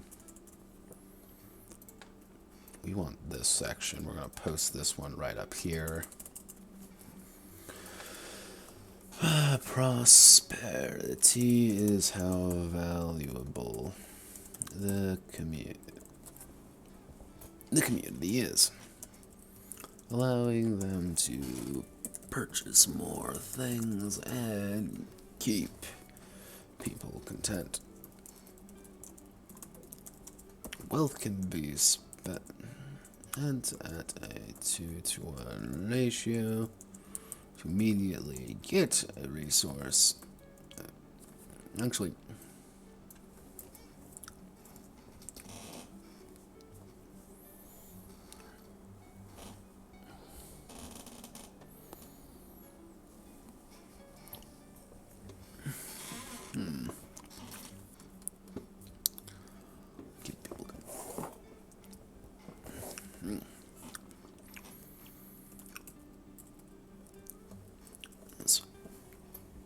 parity allows the community to grow and acquire goods for to grow and community to grow. Population will. So the citizens. Actually, let's see. Citizenry will increase up to the amount of prosperity the community has. Camps have 0 prosperity. Outposts have 1d6 prosperity. Cities have 2d6 prosperity.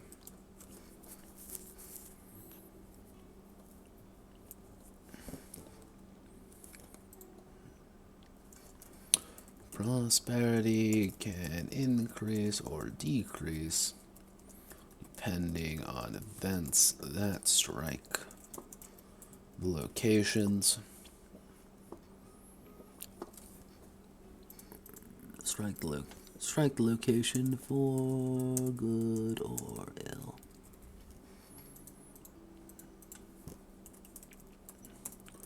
Strongholds have 1d6 prosperity.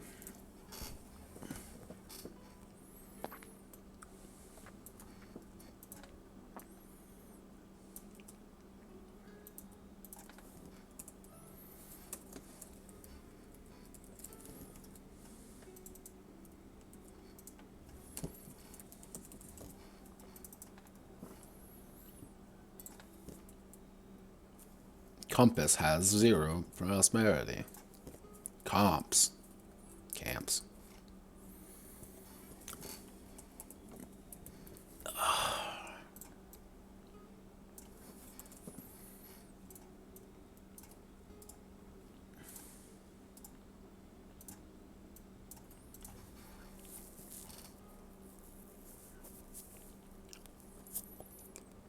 Let's see. It has 4 main statistics outside of the 5 objects. This being citizens' prosperity, culture, and industry.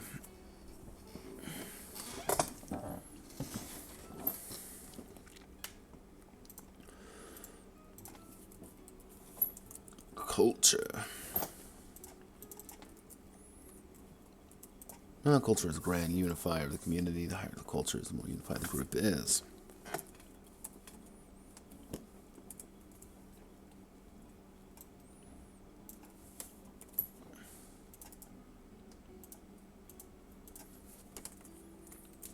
Strongholds start with 1d6 culture. Can be spent by titles or perks.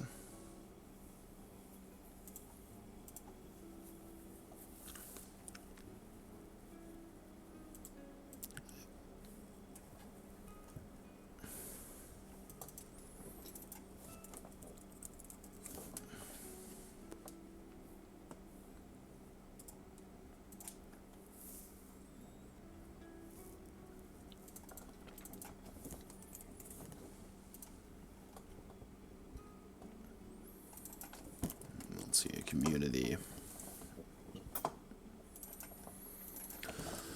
of the community.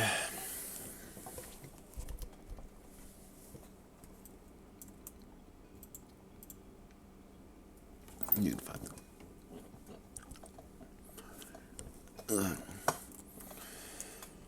Culture increases as long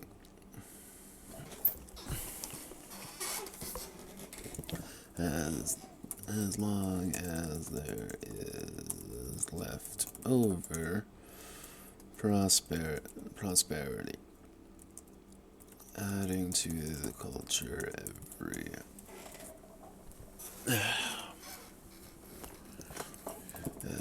seat.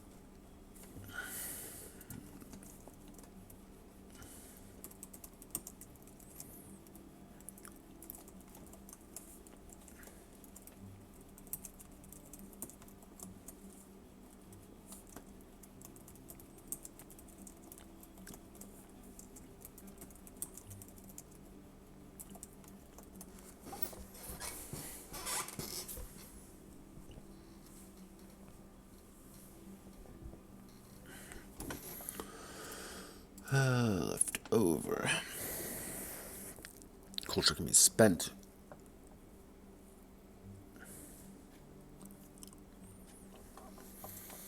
So finally we have industry. We have the right industry wholesale. So I'll keep prosperity open as an example. Industry is what the community produces.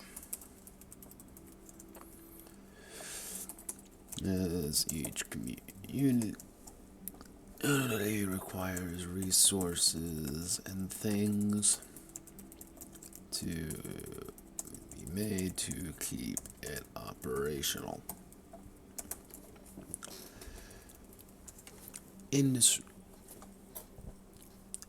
Industry can be diversified in various fields depending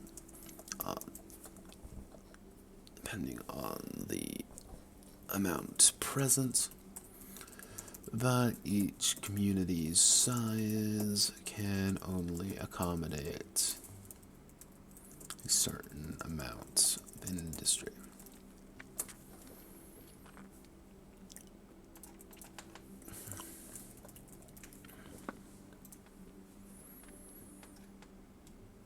So camps, 0 industry. outposts, 1d6 industry, one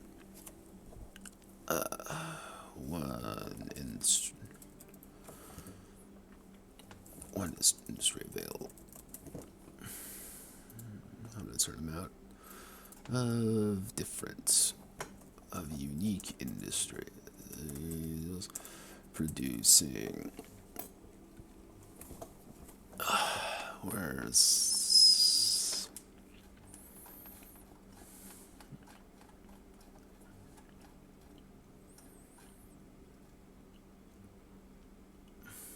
producing morale, weapons, food stuff, knowledge, or hope.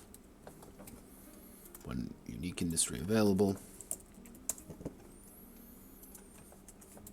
Cities, 2d6 industry, 3 unique industries available. Strongholds, 1d6 industry, 0 industry actually.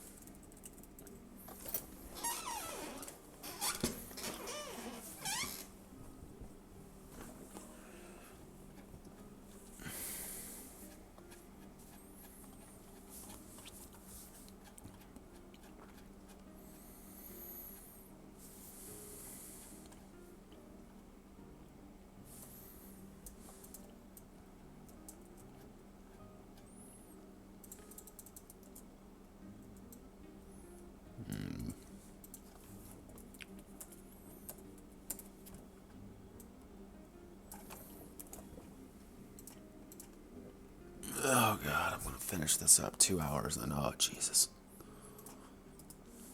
This might just be a 2-stream game. Depending on if I can rip through this fast enough. Okay, let's see, we've done this.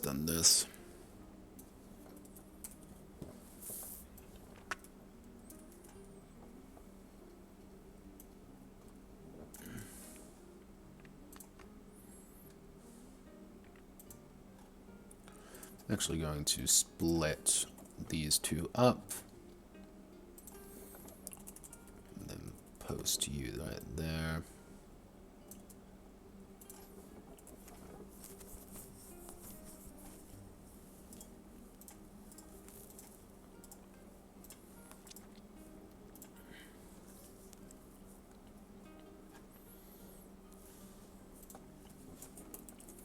Roughly speaking, both cost 10 culture to adopt a new title or perk, increasing the cost by 5 for each additional one.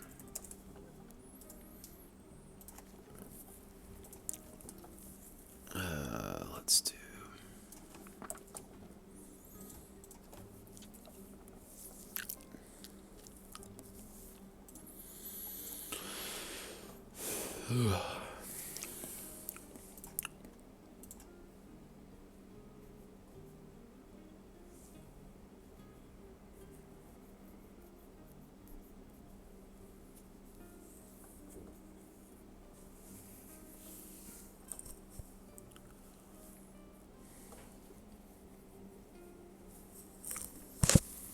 let's see, factions who's who.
Dog Meat City.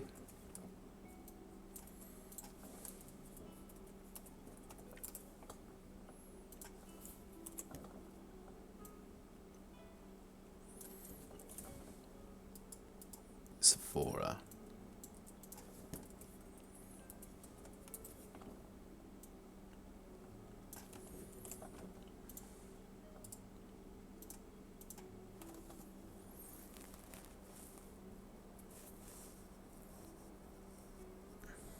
Now let's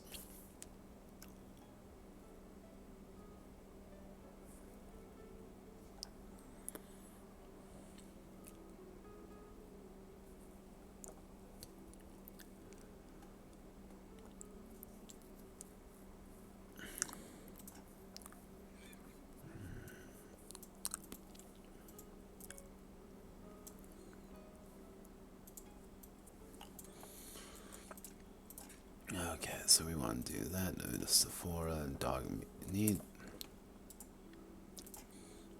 City are an impasse of cultural development, depending on what's done.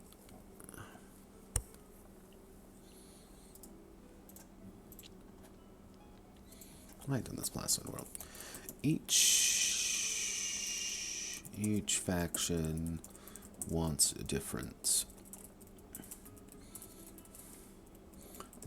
things to further their influence in the community.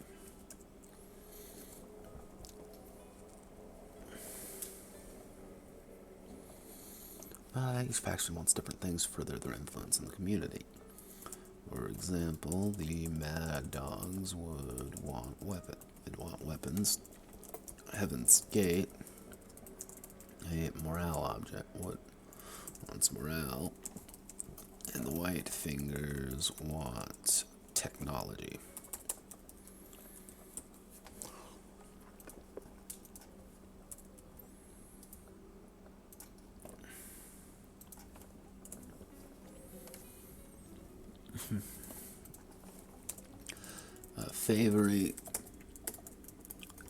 Favoring one side or the other will inevitably cause a power imbalance, forcing the community to adapt to the change.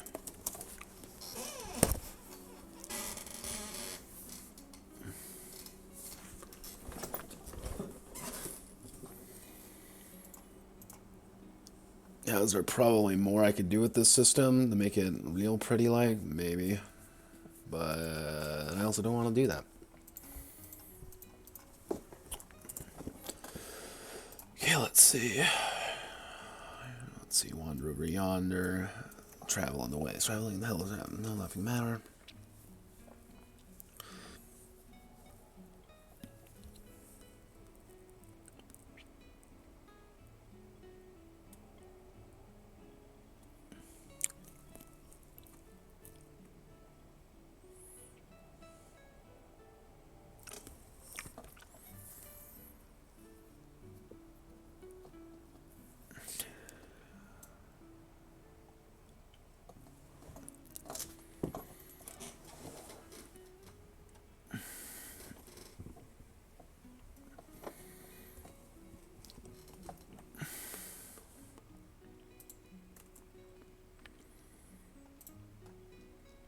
Wander over yonder, traveling.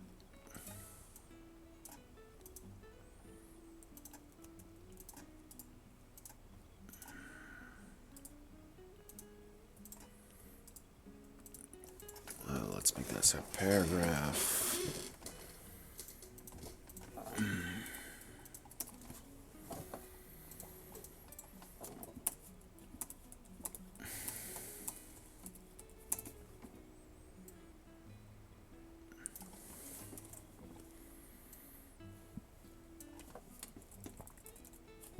Actually, we need a table for this, don't we?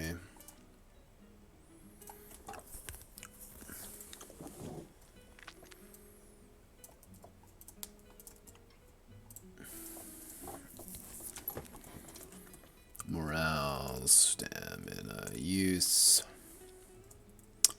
Willpower restoration. 10 to 6. 5, 4, 3, 2, 1. 0.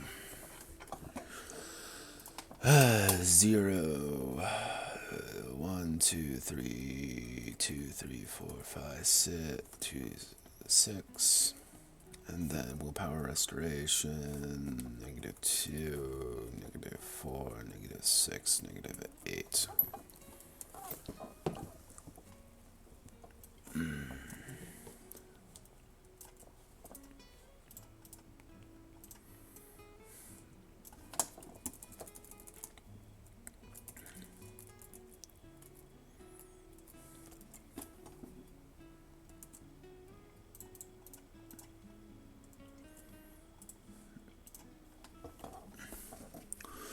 Situation, scavenging location, dangerous obstacle, the meter represent the cat expending ahead of they're going to expend only part or none and suffer the consequence.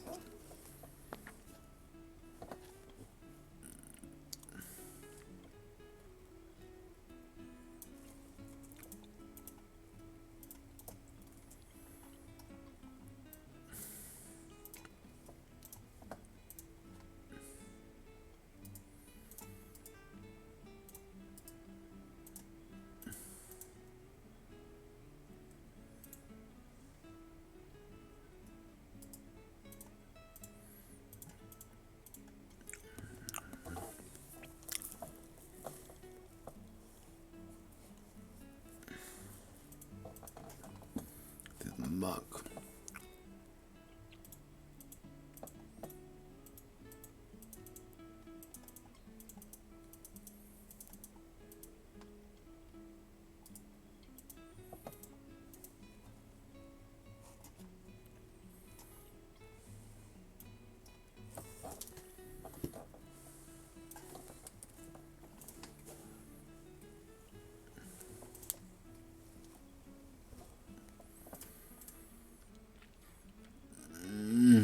We're so close to wrapping this up. Okay.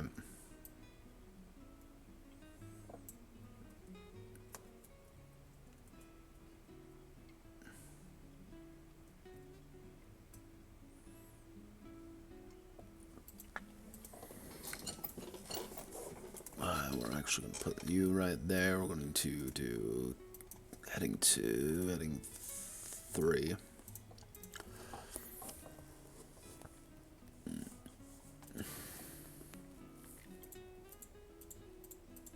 Okay.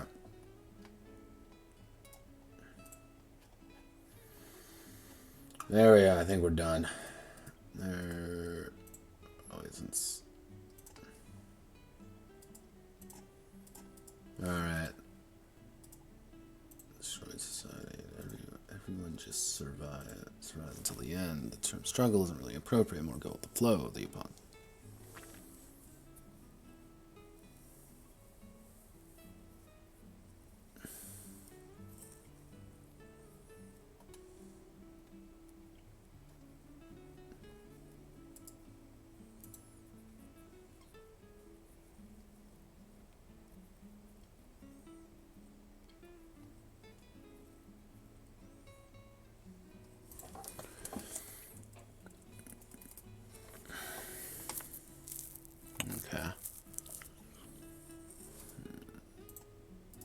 Max fundamentally about wander interacts with society that has been built. Max enters a place, deals with a problem, leaves. However, the society in question that the Western Apocalypse focuses on. Fury Road is the best example of this, as Max himself is a kind of side character. The narrative of Immortan shows Warboy society he's built for himself. While characters like Furiosa and Knuckle and Volta against society by being a part of it. Max is an outsider looking in. Mad Max is about the parody of society created. Alternatively, the West Coast Filebots deal heavily with society and how it works, while 1 and 2 deal directly with the growth and expansion of the Shady Sands into the NCR. All while opposing the Enclave, the American Remnants. All factions fought for what they was right, and the way they remember the best whether the spirit, the NCR's democracy, or name, Enclave's America, New Vegas, as conflicts expanded significantly, making the clash two major post-war society, and who wins controls the most important city and energy sources. The NCR is an expansionist democracy, forcing others its identity on everyone, while Caesar's Legion is all about integration and assimilation with an identifiable wasteland, survival, culture, and identity. Caesar himself admits that society doesn't last, but the point is to keep it functioning long enough to instill it as the right way to run society. And then finally we have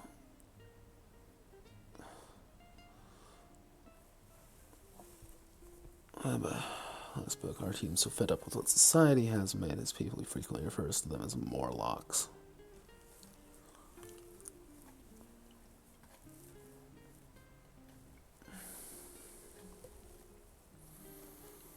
Okay, let's scroll all the way up. We're going to do our cleaning now.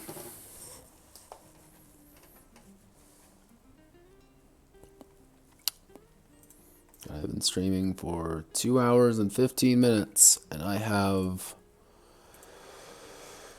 feel dead on the inside. Oh, Jesus. But I'm going to wrap up after we get done here. We actually finished up everything, wrote a lot. Well, we didn't actually write that much. We just copy-pasted a bunch of things and figured out that I am ruthlessly stealing everything. Something I wrote a long time ago and just never bothered to put in, so...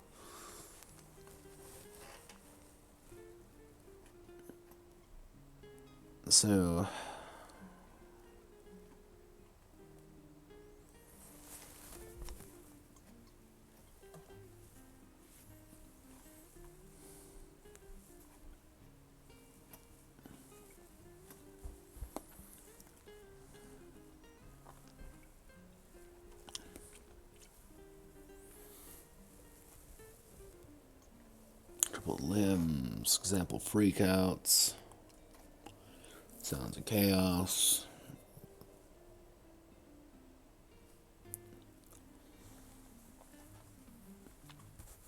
Ability of the tool.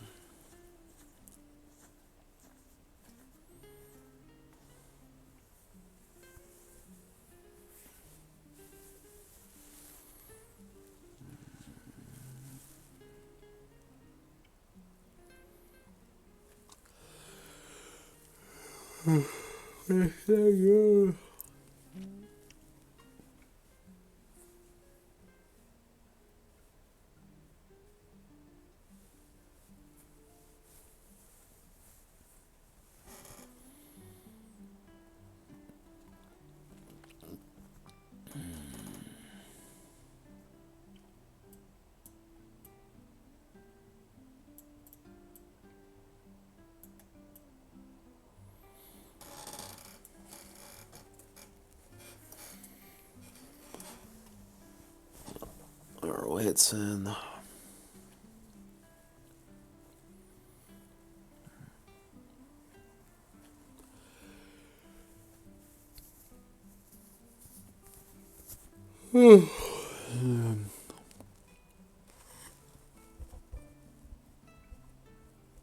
Yep. Fun fact, armor isn't actually that valuable. Should I actually bump up the value of armor? Because, yeah, you know what, I'm going to bump it up. 3, 6, 9, 12. But heavy armor does come with its own problems. Actually, I should do rations.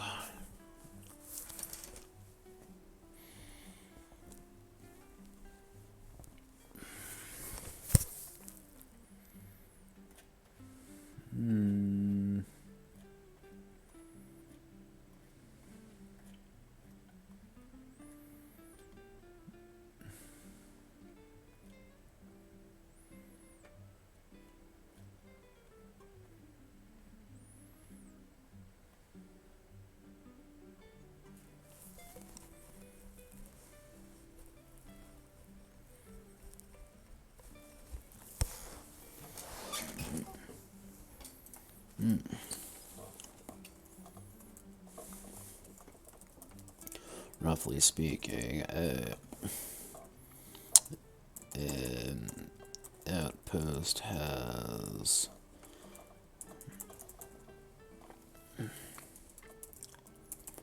Number of factions in a city. Actually, number of factions in a city. Camps. No factions.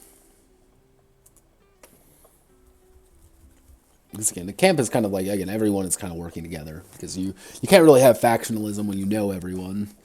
Outpost. One major faction. Two minor factions. Cities. 3 major factions. 6 minor factions. And then strongholds. 2 major factions. 4 minor factions. A major faction has 3 perks or titles, while a minor faction only has 1. But if a minor faction is elevated to a major, they are given another perk or title.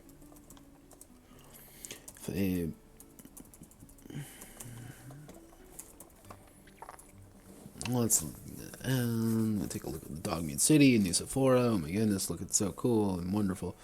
Group morale starts at that. We're going to hit that. We're going to hit table properties.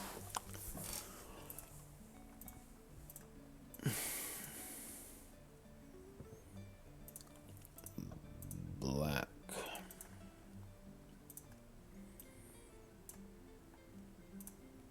There we go. Willpower restoration, 0, 0, 0. Actually, willpower reduction.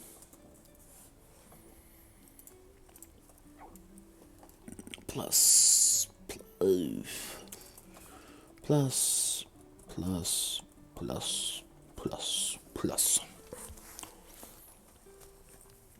Alright.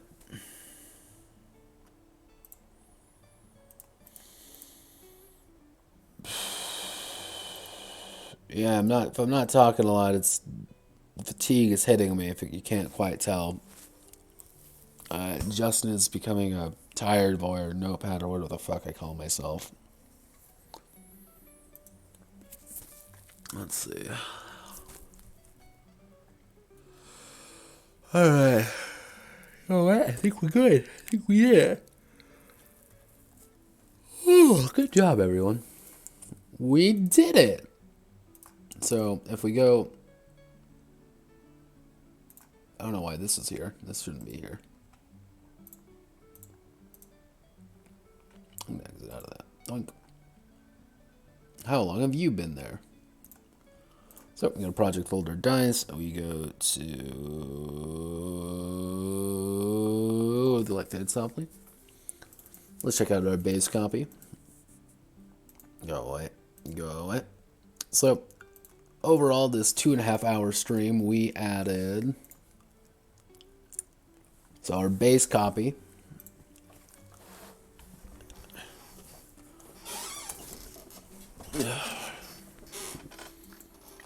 So our base copy had 25 pages, 4,820 words. And our expanded copy has 50 pages, 9,251 words. We nearly doubled we doubled the number of pages and nearly doubled the word count. Well, everyone, thank you all for watching. The one of you stuck around for a while. Probably you're asleep, though. I know you. If you are who I think you are. But, overall, I believe we have done quite a bit today.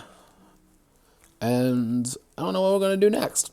I thought about doing Racial Holy War 2 Electric Boogaloo, but I don't think I can actually stream that. So I probably won't stream it. So we have to think to ourselves, what's going to be our next kind of plan of action? This actually did not take me as long as I thought it was going to, mostly because everything kind of slotted into each other really nice. So, with another game under our belt. Oh, tired. Here, let's rename that from working to updated. And let's, of course, change the color to green. So, looking here, we've done actually quite a bit. Including all the ones I kind of want to touch. I don't want to touch Table Talk Online yet because I'm running through a game as we speak, and I still want to do a little bit of playtesting with it before I commit to any major changes. I still need to figure out what I want to do with the Notepad Table Talk universe, the superhero game. I have ideas, but ideas only go so far, unfortunately, before I kind of just need to aggressively hit it with a wrench. Sexy men posing dramatically, I don't really need to fix that. I might just make that a special if I get bored one day. And then there's like Shakespeare, the role-playing game. I have no idea how I want to approach that. Like the rest of these, I don't really know how to approach in one way or another. So what we could do there.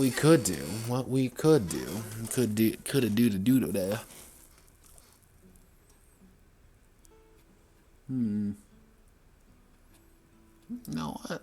Let's get ready to work on a new project. Something big, exciting. One that goes bump in the night a little bit. Let's think about, you know what? Next stream, you will know what it is. However, as of right now, we've been streaming for about 2.5 hours. Thank you all very much for watching. If you're watching on YouTube and made it this far, like, comment, and subscribe. If you're just watching this on Twitch at a later date, I don't know why the hell you would. Leave me a follow. Don't worry. Tell your friends. Yell at your friends. I don't care. Ring-a-ding-ding-ding. Hello, phone. How are you? Nope. It's you. But have a wonderful rest of your day, everyone. Goodbye.